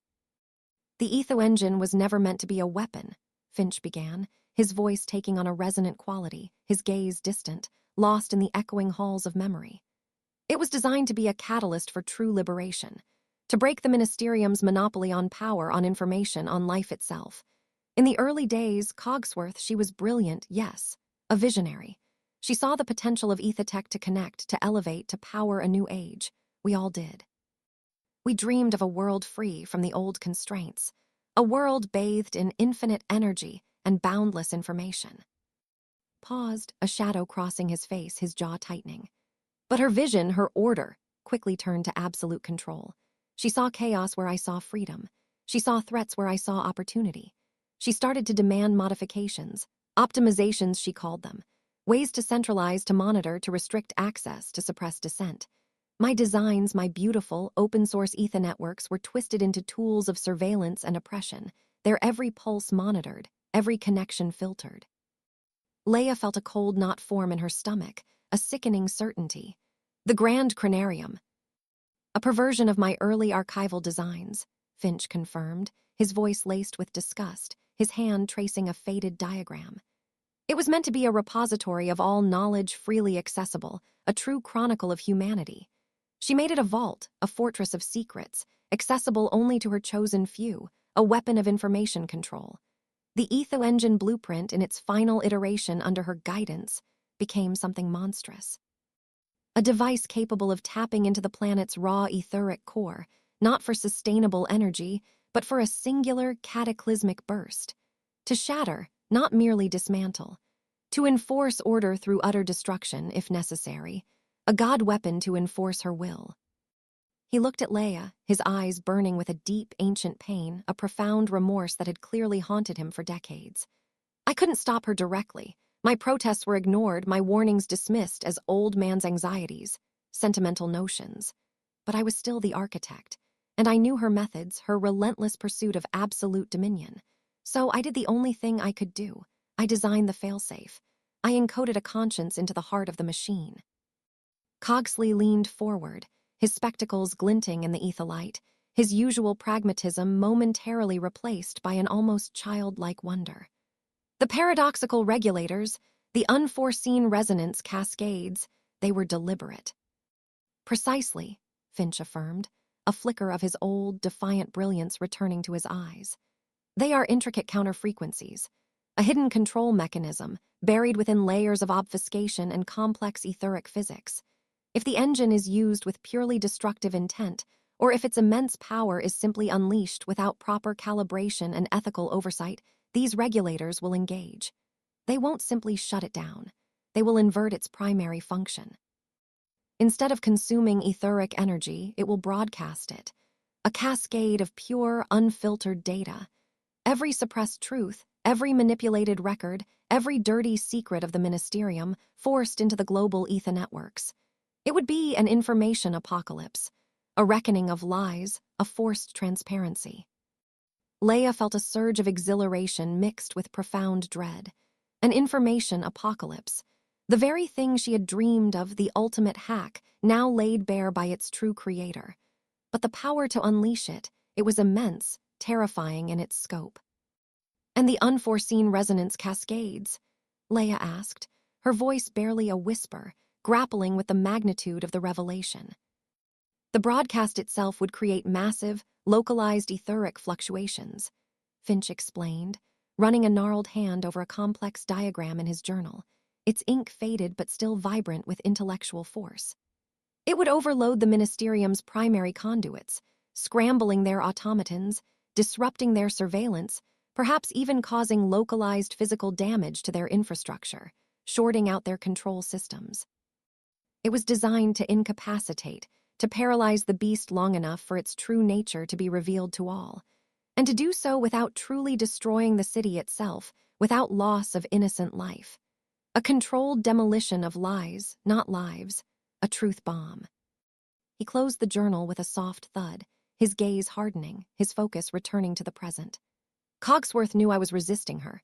She suspected I had tampered with the blueprints. She couldn't prove it, not without dismantling the entire engine herself, a risk she wouldn't take given its complexity and the raw power she craved. She imprisoned me in all but name in my own lab, attempting to extract the full schematics for the failsafe. But I never gave them to her. I feigned illness, then death. I used my knowledge of the early, forgotten tunnels to escape, to bury myself here. Hopping the knowledge would die with me. Hopping the engine would never see the light of day, would never become her weapon. But she must know something about it, Leiah pressed, the pieces clicking into place. Or at least suspect the failsafe's existence, if not its full function. Finch nodded gravely. She knows enough to fear it, enough to know that the blueprint she possesses is incomplete, corrupted from its original intent. She sent her own artificers to reverse-engineer my early work, to find the flaw she suspected was there. But she never truly grasped the ethical core of my designs. She only saw mechanisms, not motivations, power, not purpose. She believes the failsafe is simply a shutdown mechanism, a self-destruct if the engine runs wild, or if it falls into the wrong hands. She wouldn't comprehend its broadcast function, not unless she had the original, uncorrupted schematics, or unless she herself had a different perspective, one that acknowledged the value of truth over control. A cold realization dawned on Leiah, chilling her to the bone. Ministerium Cogsworth, the architect of absolute control, could not comprehend a mechanism designed for absolute truth. Her worldview, built on manufactured order and suppressed information, simply wouldn't allow for such a concept. She has been trying to weaponize it, hasn't she? Leiah said, the truth settling heavy in the air. To override what she perceives as a glitch or a self-destruct and turn it into the ultimate weapon of total, unquestioning control. To remove the failsafe entirely. Undoubtedly, Finch confirmed, his voice grim, a deep sadness returning to his eyes. The Ministerium fears true chaos, true freedom, more than anything else in the universe. And your audacious theft of the blueprint, it was her worst nightmare. Because it meant the potential for that failsafe to be activated, not by her, but by someone who truly understands its purpose, someone who might use it for liberation, not subjugation. He looked at Leiah, a heavy silence falling between them, punctuated only by the incessant tick-tock of his many clocks. You hold the key, Leiah Monnex. You have the choice. To activate my failsafe, to expose Cogsworth and her Ministerium for the manipulative tyrants they are, to unleash an era of defiant liberation that will undoubtedly be chaotic, unpredictable, and perhaps even dangerous in its initial stages. Or to allow her to weaponize it, to solidify her control, and condemn the city to perpetual, engineered order, a silent, docile existence. The choice felt monumental, terrifying in its implications. Leiah had stolen the blueprint to shatter the Ministerium's dominion, but the very act had filled her with the fear of becoming another unchecked power, another force dictating the lives of millions. Now, Finch had given her a path, a way to dismantle the tyranny without becoming a tyrant herself, a way to sow the seeds of truth and let the people decide their own future, however messy and uncertain that future might be. Cogsley, ever pragmatic, broke the silence. The question is, Finch, how do we activate it? And how do we ensure the broadcast reaches everyone? The Ministerium's firewalls, though archaic in some ways, are still formidable, and their new seekers are constantly expanding their reach. Finch slowly pushed himself up, his weariness seeming to fall away, replaced by a spark of his old brilliance, a rekindled fire in his eyes. The failsafe is tied to the engine's primary ether conduit system. It needs a massive energy surge, a powerful jolt to fully engage and trigger the cascade. A nexus point. A place where the city's ether currents are most concentrated, most interwoven with the very fabric of the Ministerium's infrastructure, a place that cannot be easily disconnected. He paused, thinking, his gaze sweeping over his cluttered workshop, as if searching for an answer in the gears. And to penetrate their network, to piggyback on their own communication channels, it would require a specific frequency, a resonance key. A cipher, if you will, hidden within the original blueprint's deeper, ethical layers. Leia's mind raced, a sudden blinding flash of insight illuminating her path. An energy nexus. A widespread ether conduit network. The Cogwheel conservatories. Its vast, interconnected ether irrigation control nexus would be perfect.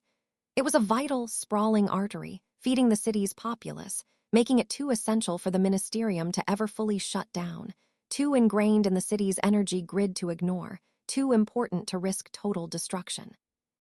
It was risky, exposed, but potentially the most effective, the most far-reaching. She looked at Finch, then at Cogsley, her resolve firm. I have a location in mind, the Cogwheel Conservatories, its ether irrigation control nexus. It connects to every tier, every major conduit in the city. If we can activate the failsafe there, the data cascade will be unstoppable. The truth will be irreversible. Finch nodded slowly, a ghost of a smile touching his lips. Ambitious and dangerous, but the right target.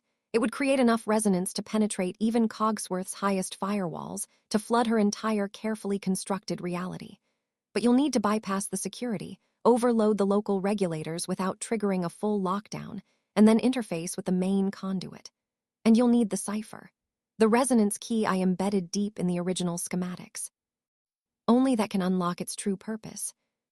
Leiah felt a renewed surge of purpose, clarity replacing her gnawing doubts. This was it, the path forward, not for chaos but for truth.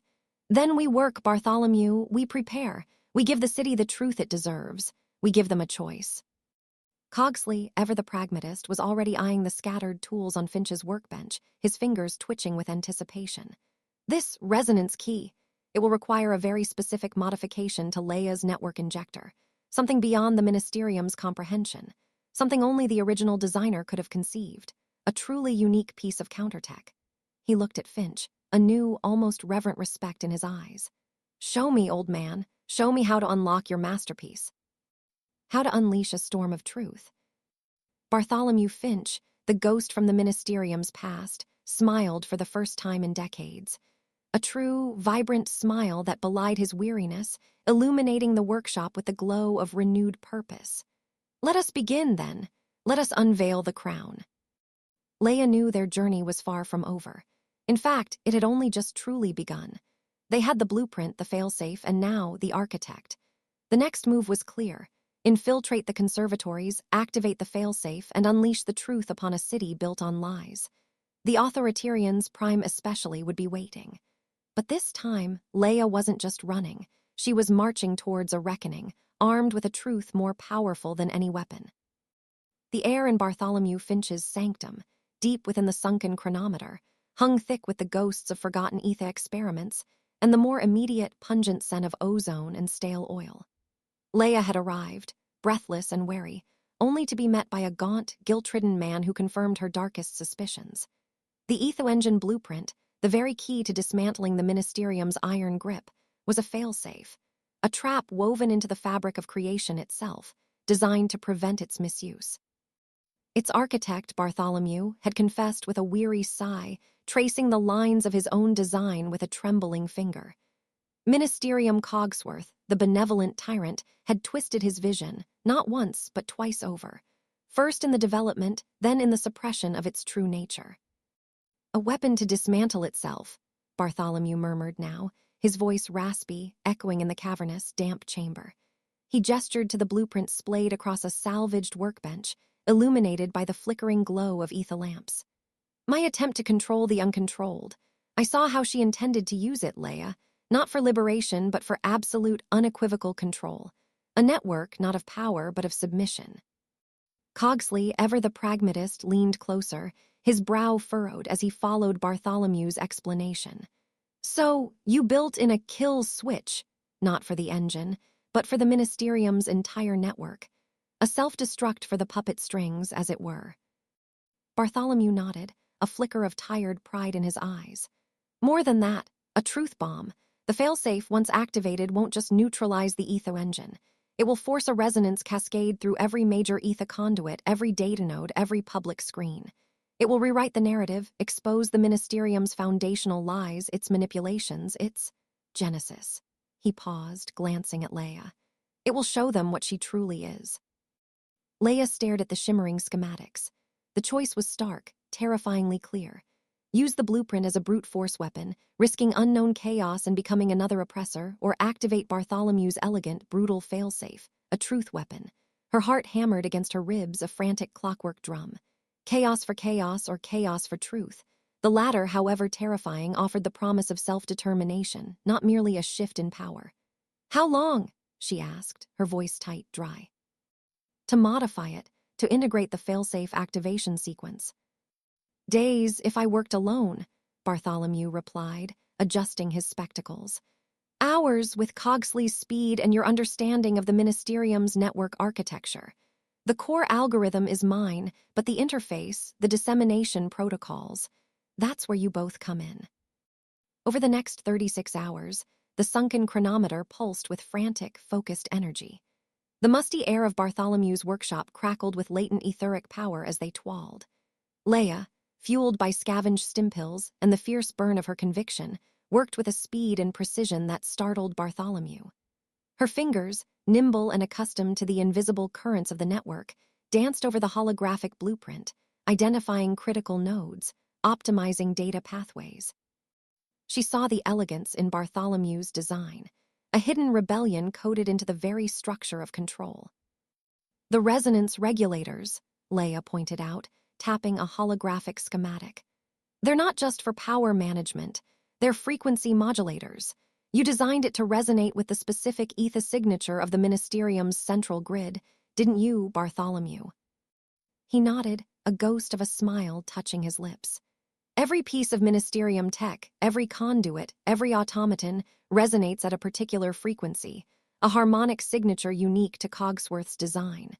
The failsafe will piggyback on that, turn their own control against them, not with destruction, but with overwhelming, undeniable truth. Cogsley, meanwhile, was a whirlwind of pragmatic genius. He salvaged ancient ether coils, repurposed defunct data cores, and fashioned new conduits, his metallic tools clinking rhythmically. He was building the physical interface, the injector Leiah would need to bridge the blueprint's failsafe protocols directly into the Ministerium's infrastructure. His cautious curiosity had morphed into grudging admiration, and now, a deep-seated determination.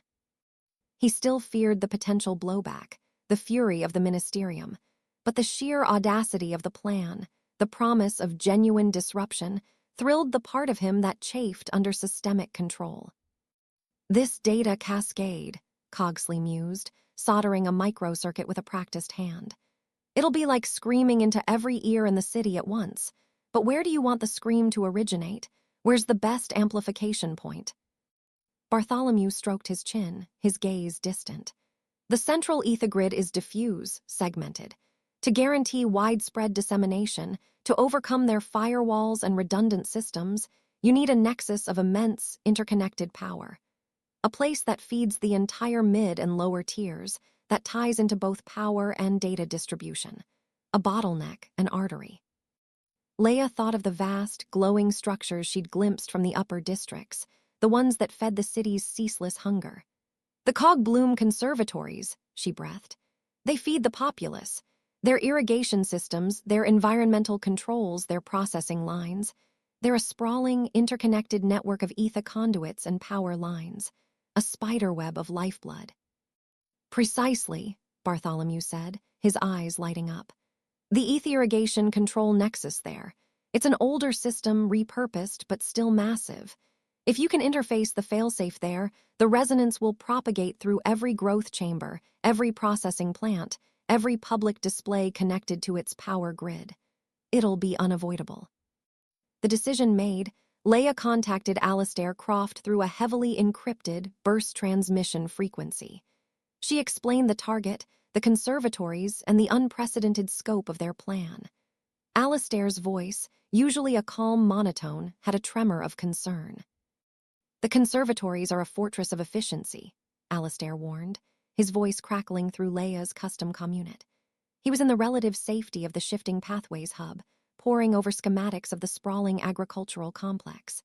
They're heavily automated, with constant patrols of maintenance automatons and human enforcers, and Ministerium Cogsworth is notoriously obsessed with the city's food supply. Any disruption there, and the Authoriterians will descend like a plague of brass locusts. Which is why it's the perfect target, Leiah countered, her own voice steadying with grim resolve. High risk, high reward. It's too important for them to ignore, but also too sprawling, too old in places to be perfectly secure. There have to be blind spots, forgotten service shafts, decommissioned irrigation tunnels. Alistair sighed, a sound of resigned professionalism. Always are. Give me a day. I'll map it, chart the patrol patterns, find the weaknesses. And Alistair delivered. His shifting pathways hub was a marvel of covert logistics. Holographic projections of the Cogwheel conservatories materialized above his central control console, shimmering with intricate details. Green lines traced known Authoritarian patrol routes.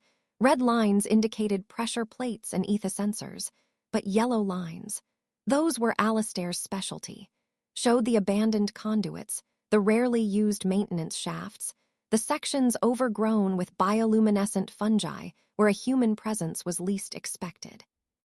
Your entry point will be through the southwest sector, a disused waste reclamation shaft, Alistair explained to Leiah, his finger tracing a precarious path on the projection. It leads directly into the secondary irrigation grid. From there, you'll navigate through these overgrown nutrient channels. The air will be thick, humid, full of strange bioluminescent flora. Surveillance automatons tend to skip these zones due to signal interference. Your goal is the ether irrigation control nexus, a central chamber on level 3. It's a relic, surprisingly still powered by its original conduit system, making it ideal for the injector.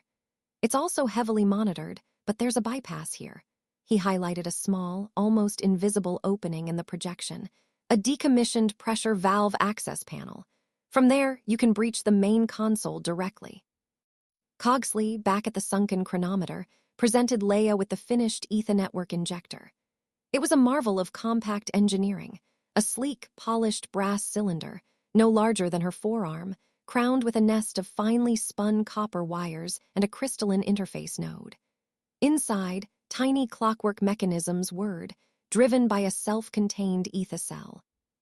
This little beauty, Cogsley stated, holding it aloft, will translate Bartholomew's failsafe protocols directly into the conservatory's ether currents. Think of it as a universal key, but one that broadcasts an undeniable truth. Plug it into their primary conduit, and the entire network sings your song. He handed it to her, the weight reassuringly solid. Just don't drop it. Leiah spent the next few hours meticulously studying Alistair's routes, committing every shaft, every grate, every patrol rhythm to memory. She felt the gnawing pit of anxiety in her stomach, but beneath it, a current of fierce resolve. This wasn't just another hack, another escape. This was the moment of truth. Meanwhile, high above, in the austere, calculating heart of the Authoritarian command center, Prime Authoriterian stood before a sprawling holographic map of the city. His augmented eyes, cold and analytical, scanned the subtle ether fluctuations. Leiah Monnex was a ghost, yes, but even a ghost left ripples in the ether. His specialized seeker-automatons, recently deployed, had been tracking faint, almost imperceptible ether signatures emanating from the forgotten depths of the city, residual energy spikes that didn't quite match any known black market activity. It was too precise, too transient, too Leiah. "The anomaly is coalescing," Prime stated, his voice devoid of emotion, addressing a room full of cybernetic analysts and human enforcers. "Residual energy signatures, distinct but intermittent, have been detected near the southern sector of the Cogwheel conservatories. Correlation with recent data stream anomalies from the brass weave market and the known Ghost Runner network patterns suggests a concentrated effort. Monnex is making a move." A junior analyst, his fingers flying across his console, reported, "High probability of targeted infiltration, Prime. The conservatory's ether irrigation control nexus. Its older system makes it vulnerable to a specialized, high-frequency intrusion." Prime nodded slowly, his mind working at an inhuman pace.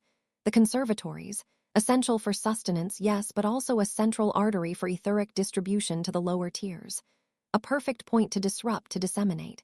She seeks to spread a message, he deduced aloud, or perhaps a contagion. He turned to a tactical display, his gaze lingering on the conservatory's schematics. Set an ether trap, not a destructive one, not yet. One that will overload her interface, disrupt her signature, and most importantly, contain her. Deploy 2 squads of Gamma-class enforcers to the central nexus. 1 squad of cyber-automatons for aerial patrol, and activate the perimeter lockdown. No ingress, no egress. Monnex will find herself cornered. His gaze sharpened on the map. He respected Leiah's ingenuity, her audacity. It was a dangerous game of chess, and he admired a worthy opponent. But admiration did not equate to mercy. The Ministerium's order was paramount. Hours later, as the city slept fitfully beneath its blanket of ether fog, Leiah Monnex moved. Clad in dark, oil-stained overalls, her face smudged with soot and grease, she slipped into the reclamation shaft Alistair had identified. The air was heavy, metallic, smelling of decay and old nutrients. The shaft hummed faintly with dormant machinery, a hollow, rhythmic beat that amplified her own thumping heart. She moved like a shadow, her custom-made ether scanner a small, glowing beacon in the gloom. It mapped the immediate surroundings, revealing pressure plates, optical sensors, and the faint, rhythmic pulse of patrolling automatons. Alistair's intel was flawless. She deactivated a tripwire with a delicate touch, bypassing a rusted grate that led into the secondary irrigation grid. Here, the conservatories truly began to reveal themselves. Giant, dormant pipes snaked through the humid darkness, covered in a shimmering bioluminescent moss that cast an eerie green glow. The scent of engineered crops and damp earth hung heavy. Overhead, massive gantries, thick with dust and disuse, disappeared into the higher tiers. This was a forgotten world within the Ministerium's ordered facade, a perfect place for a ghost. Leiah scaled a series of treacherous, overgrown maintenance ladders, her fingers finding purchase on corroded brass rungs. She bypassed automated sprayer arms, their clockwork eyes blind to her presence, thanks to Alistair's carefully calculated blind spots in their programming. The journey was a physical endurance test, a race against time, and the constant threat of discovery. She felt a phantom itch of ether currents on her skin, a heightened sensitivity that warned her of impending surveillance. Finally, after what felt like an eternity, she reached the ether irrigation control nexus. It was a vast, circular chamber, dominated by a colossal central console. Thick, pulsing ether conduits, each as wide as her body, converged here, channeling energy to every corner of the conservatories. Holographic displays flickered across the console, showing nutrient levels, atmospheric conditions, and crop yields. Automated scribe drones floated silently, logging data. It was the nerve center, exactly as Bartholomew and Alistair had described. Leia's scanner immediately picked up anomalies, not just the standard Ministerium security, something else. A subtle, unfamiliar ripple in the ether signature around the console. Prime's trap. She swallowed, her hand instinctively going to the injector Cogsley had crafted. No turning back. She located the decommissioned pressure valve access panel Alistair had pinpointed. It was small, almost invisible, but unlocked from the inside by a series of precise digital inputs she performed with a wrist-mounted console. With a soft hiss, it retracted, revealing a narrow opening. She slipped through, landing silently on a catwalk that overlooked the main console. As her boots touched the metal, an alarm shrieked.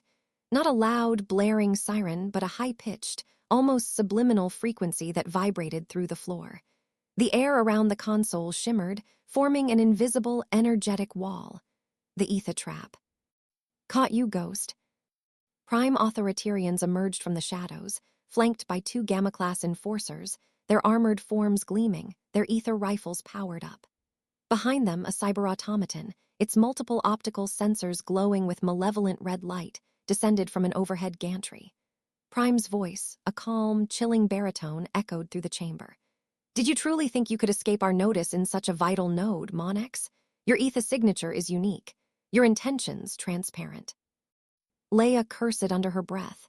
He had anticipated her, not just the location, but the very nature of her intrusion. The ether trap wasn't a physical barrier, but a disruptive field designed to scramble her tech to prevent her from interfacing. Her custom comm unit buzzed erratically. The failsafe will not activate, Prime stated, a hint of satisfaction in his voice. Your device will merely overload, a minor localized disturbance. Your grand gesture will be but a flicker. Leiah gripped Cogsley's injector. You underestimate me, Prime, and you underestimate the truth. Before Prime could issue a command, Leiah moved. She didn't try to fight the trap directly. Instead, she hurled a small, custom-built EMP grenade towards one of the flanking enforcers. It detonated with a blinding flash and a high-pitched whine, briefly stunning the enforcer and scrambling its weapon systems. In the momentary chaos, Leiah scrambled across the catwalk, leaping onto the main console itself, ignoring the sparking feedback from the trap. Neutralize her, Prime roared, his calm facade cracking. The remaining enforcer opened fire, a stream of concentrated ether bolts sizzling past Leia's head, impacting the massive conduits behind her, sending sparks showering. The cyber-automaton swooped in, its metallic claws extended. Leiah dodged, her movements fluid and desperate. Her plan hadn't accounted for direct, immediate combat. She was a hacker, not a soldier, but she was a survivor. She slammed the injector against the central processing unit of the console. The crystalline interface node shimmered, attempting to connect, but the ether trap resisted, creating a violent feedback loop that coursed through her arm, numbing her fingers. Sparks flew from the injector, threatening to short-circuit it. She pushed harder, gritting her teeth against the pain, trying to force the connection. The failsafe protocols began to upload, but they were struggling, caught in the disruptive field. The console displays around her flickered wildly, the truth struggling to break through the static of the trap. Prime advanced, his movements precise and relentless. It's futile, Monnex. The Ministerium's order cannot be undone by a single rogue element. He raised his hand, a localized ether pulse cannon extended from his forearm. It hummed with contained energy, designed for incapacitation, not destruction. He didn't want the conservatories damaged, he wanted her. Just as Prime fired, a series of klaxons blared through the conservatories, not from within the nexus, but from distant sections of the facility. Red emergency lights flashed across the entire complex, causing the automated systems to stutter. Doors hissed open and closed seemingly at random. Surveillance feeds on the console flickered wildly, showing sudden, localized power outages in other sectors. Prime paused, his shot going wide. "What is this?" he demanded, his voice laced with rare frustration. "Report." An analyst's voice crackled through his comm unit, frantic. "Prime, we have multiple system breaches across the conservatories. Maintenance access tunnels, ventilation shafts, automated processing lines, security protocols are failing, power grids are fluctuating. It's as if someone just unlocked half the facility." Silas Thorne, huddled in a forgotten sub-basement of the Viridian archives, wiped a bead of sweat from his brow. His fingers ached, his eyes burned from staring at the suppressed Ministerium data streams for hours. News of the conservatory's lockdown had filtered through the official channels, sparking his meticulous mind. He had correlated Ministerium Cogsworth's historical involvement with the initial Aether-tech designs, the suppressed Proto-Ether research facility, Bartholomew's sunken chronometer, and now a major lockdown at the city's food source. The pattern was too clear, too dangerous. He'd found them. Obscure, deeply buried internal access codes designed for system overhauls centuries ago, forgotten but still active. Codes that could bypass modern firewalls in old systems. He knew they were dangerous. Knew he risked everything. But seeing the Ministerium tighten its grip, knowing the truth he possessed, he couldn't sit idly by. He'd done it. Using an untraceable burst transmission frequency, he'd leaked a carefully curated packet of codes, a digital skeleton key, to the shadowy network Alistair Croft maintained. Back in the conservatories, Leiah felt the sudden shift. The ether trap flickered, momentarily weakening as the conservatory's network overloaded. It was a chaotic symphony of alarm and system failure, a cacophony of opportunity. Silas, he had to be responsible. A surge of desperate hope filled her. "Alistair," she shouted into her sputtering comm unit. "The codes, now." In the shifting pathways hub, Alistair Croft, seeing the torrent of internal access codes Silas had leaked, had wasted no time. He'd already rerouted them, weaponizing them against the conservatory's own systems. He was flooding the network with contradictory commands, opening and closing every non-essential access point, trying to create enough chaos to give Leiah an opening. Leiah, a series of emergency exits on the north wall, Sector Gamma 7, just unlocked. Alistair's voice, though strained, cut through the din. "It's a temporary window, maybe 60 seconds before they reroute power." Leiah didn't hesitate. She gritted her teeth, ignoring the pain in her arm, and slammed Cogsley's injector onto the console's primary conduit with all her might. The ether trap shrieked, threatening to detonate, but the surge of the conservatory's self-inflicted chaos weakened its hold just enough. A single, triumphant thrum vibrated through the chamber as the fail-safe protocols began to upload, not as a trickle, but as a torrent. The central console's displays, still flickering from the trap's disruption, suddenly solidified into coherent, if garbled, data streams, broadcasting into the conservatory's vast network. Bartholomew's truth bomb was armed. "No," Prime bellowed, abandoning his strategic approach, his face contorted in a rare display of fury. He charged, a blur of augmented strength and speed. He would not allow the Ministerium to be compromised. He would not allow her to succeed. Leiah, her mission accomplished, didn't wait.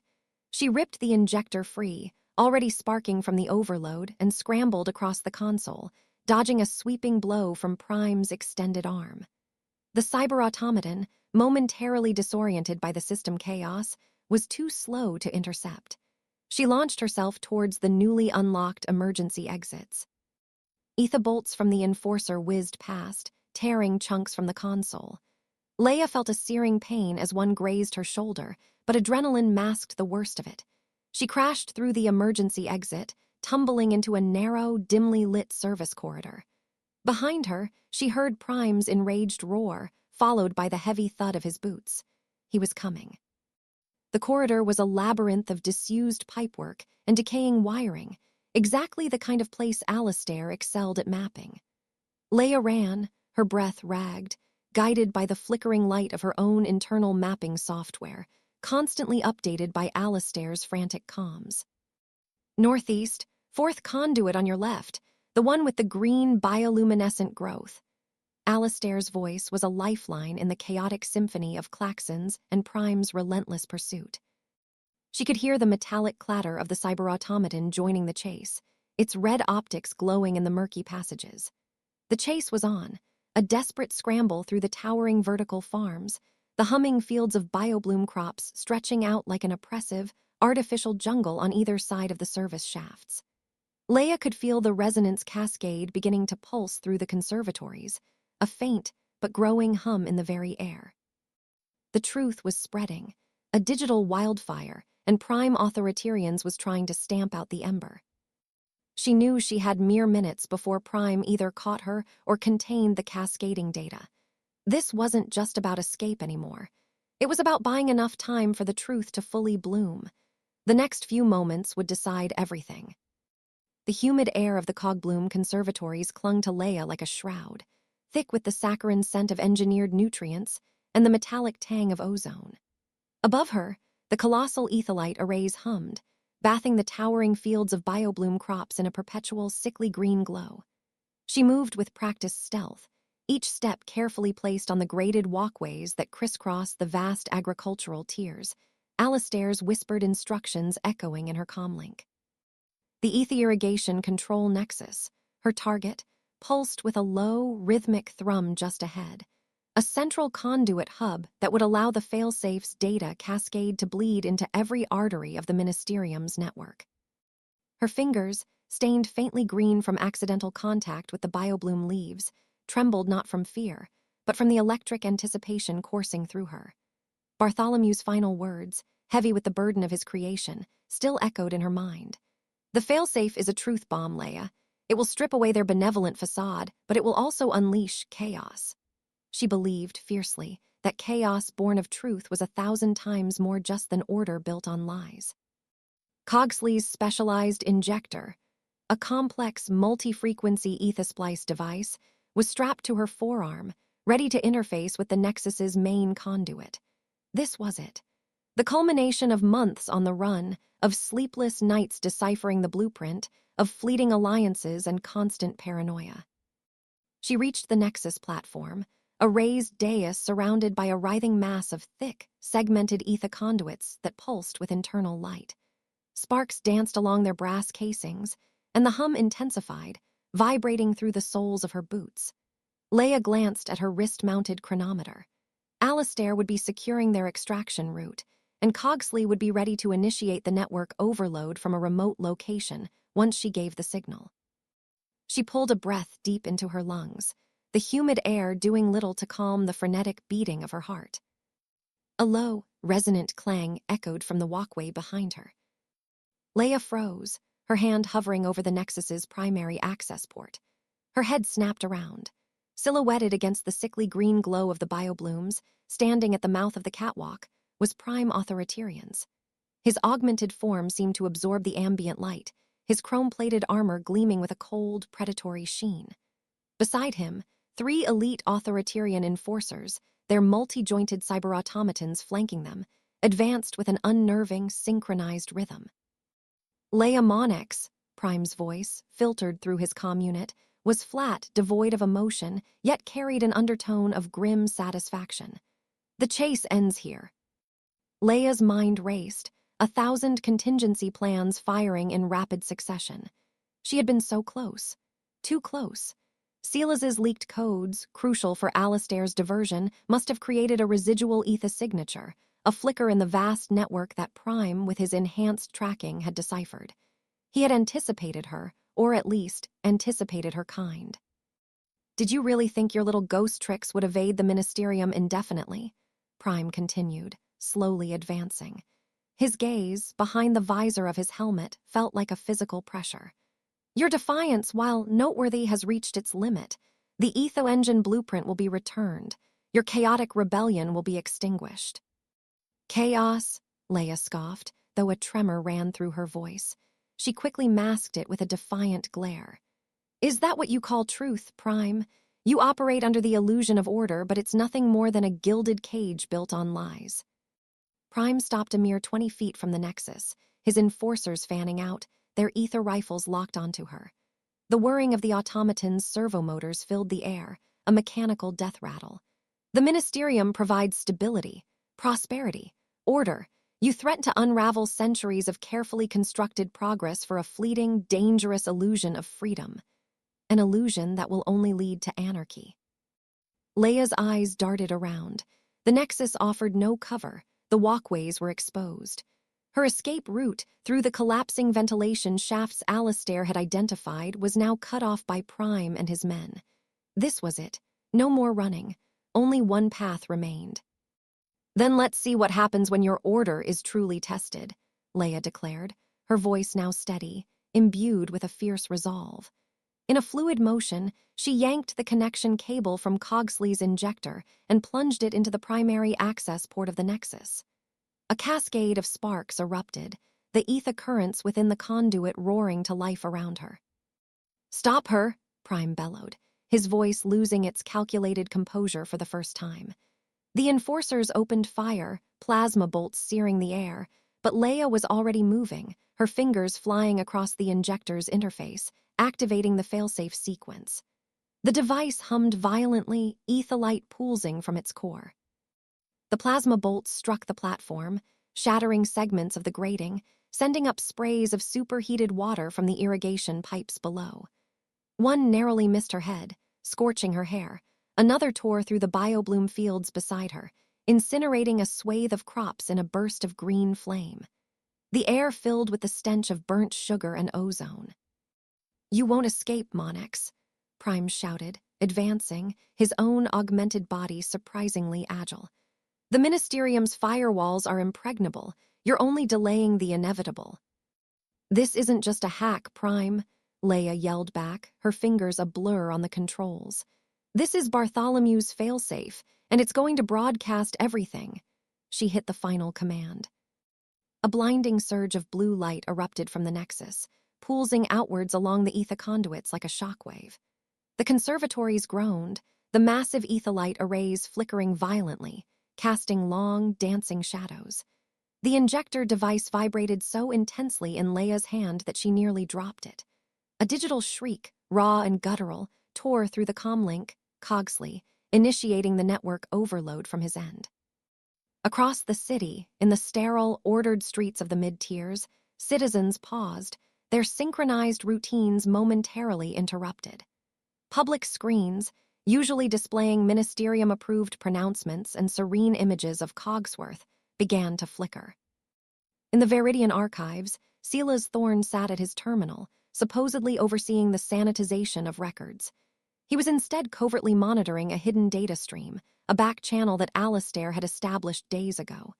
His screen, a meticulously organized grid of historical discrepancies and redacted files, suddenly seized, assaulted by a torrent of corrupted data. His heart pounded. It's happening. The public screens across the city began to distort, the crisp, benevolent image of Ministerium Cogsworth glitching erratically. Her perfectly coiffed hair shimmered, her eyes elongated, her mouth stretched into a grotesque caricature. Gasps rose from the gathered crowds below. Back in the conservatories, Prime Authoriterians watched the Nexus. The failsafe was active, its raw power overloading local systems. His internal comlink crackled with emergency alerts from Ministerium Central. Firewall breaches. Data cascade detected. Unforeseen signature. Then the static cleared on all public screens, revealing Ministerium Cogsworth again. But this time, something was profoundly wrong. Her face, usually so composed, so human, flickered. Beneath the delicate skin and refined features, gears whirred, intricate clockwork mechanisms rotated, and pulsing ether conduits glowed faintly through translucent plating. Her eyes, usually a placid gray, widened slightly, betraying a flicker of something ancient and mechanical. A collective gasp echoed through the city. A woman screamed. A child pointed, bewildered. Silas Thorne's breath hitched in his throat. His screen, now displaying the raw, unfiltered feed from a public network, zoomed in on Cogsworth's face. He saw it, the precise biomechanical integration he had only ever theorized about in whispered, fearful moments. The suppressed historical records, now flooding into the public domain through Leiah's broadcast, began to correlate. Ancient documents, once dismissed as fiction, detailed the initial construction of the Ministerium, not as a governmental body, but as a singular living machine, perpetually updated, perpetually Cogsworth. She wasn't merely the leader, she was the Ministerium. A centuries-old biomechanical construct designed for ultimate order, a manufactured reality. "No," Prime Authoriterians whispered, his voice barely audible over the growing chaos in the conservatories. The image of his revered leader, the infallible architect of society, glitched across his own internal display, revealing the intricate clockwork beneath the flesh. His augmented processors, designed for absolute logic and unwavering loyalty, struggled to reconcile the visual data with his ingrained reality. Every command, every directive, every belief he held dear was rooted in the unquestionable authority of Ministerium Cogsworth. And now, that authority was revealed to be a meticulously crafted lie, a timeless automaton. Disorientation, sharp and crippling, seized him. His hand, once steady on his ether rifle, wavered. His mission, his very purpose, imploded. "Prime, what's happening?" an enforcer yelled, their voice laced with panic as their own comlinks exploded with desperate cries from Ministerium Central. The public screens inside the conservatories were now showing the same horrifying, glitching revelation. The failsafe, Leiah realized, was a double-edged sword, not just an inert switch but an exposed nerve. It wasn't just deactivating the weapon, it was broadcasting its very origins, and with it, the truth about the Ministerium's founder. Bartholomew hadn't just built a failsafe, he had built a reveal. "Now, Alistair," Leiah screamed into her comlink, her voice raw with exertion and adrenaline, as she ripped the injector free from the nexus, the conduits behind her still pulsing wildly. "Incoming, Leiah. Get ready to move."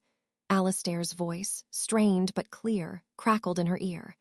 A moment later, a section of the floor beneath a massive, defunct processing unit directly opposite the Nexus platform buckled and gave way, revealing a gaping, dark shaft.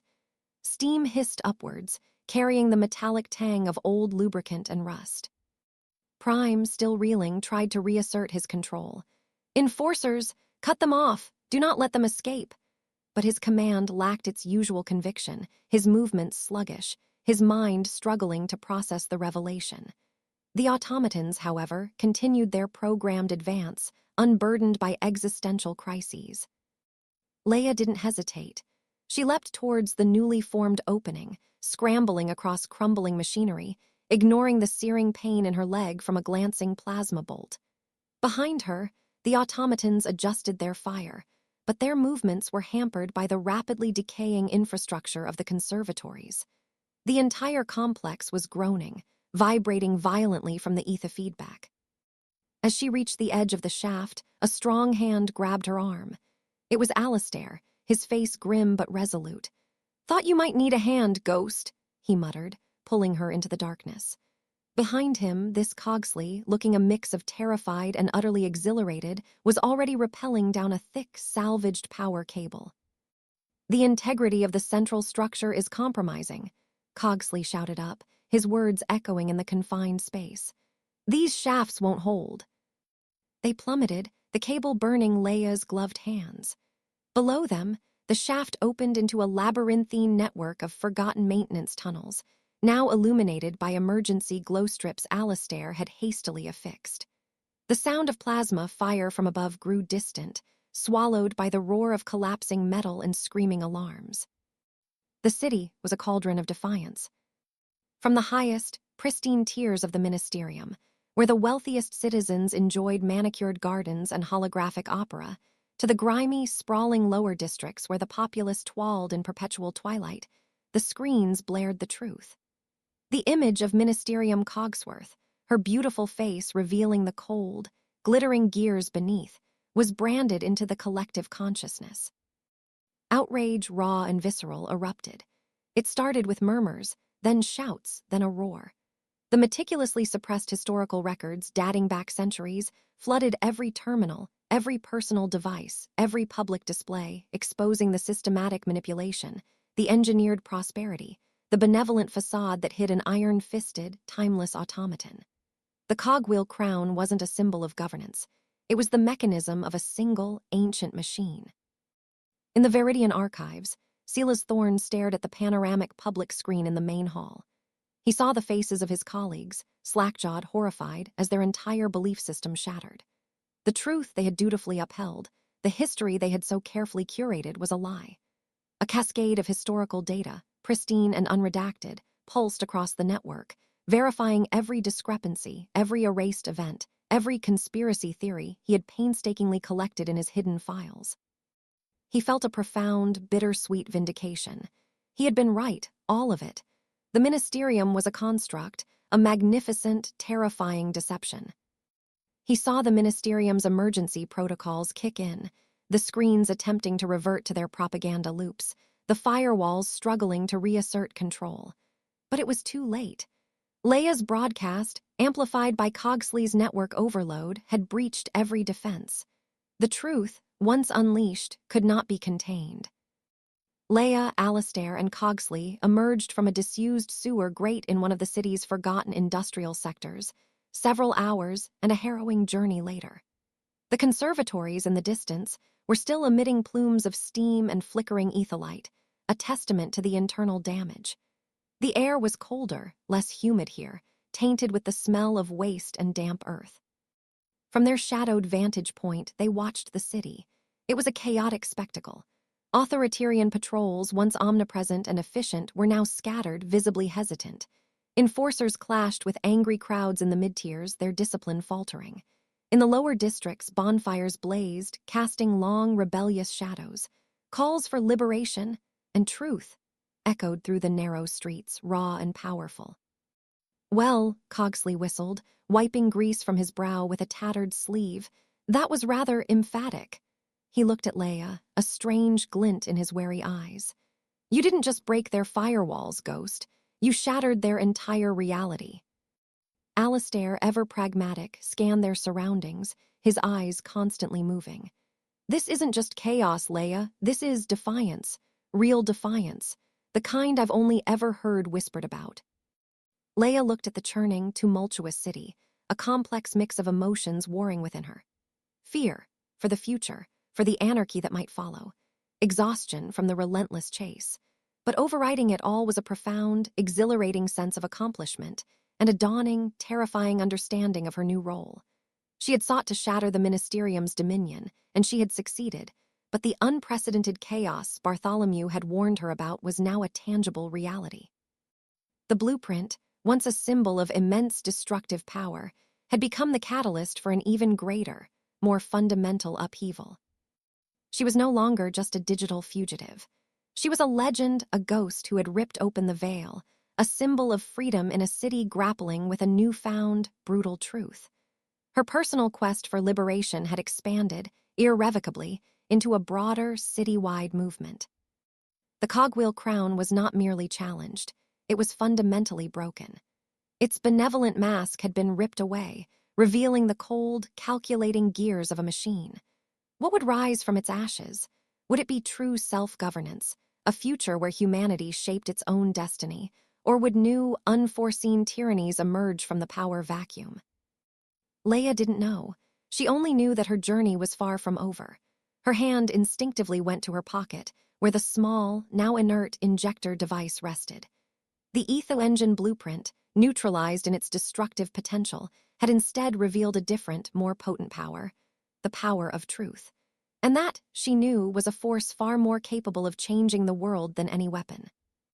"We need to go," Leiah said, her voice quiet but firm, turning her gaze from the burning city to Alastair and Cogsley. "The Ministerium will rebuild, Prime will hunt, but this time they won't be hunting a ghost." She glanced back at the city, at the riotous lights and the surging crowds.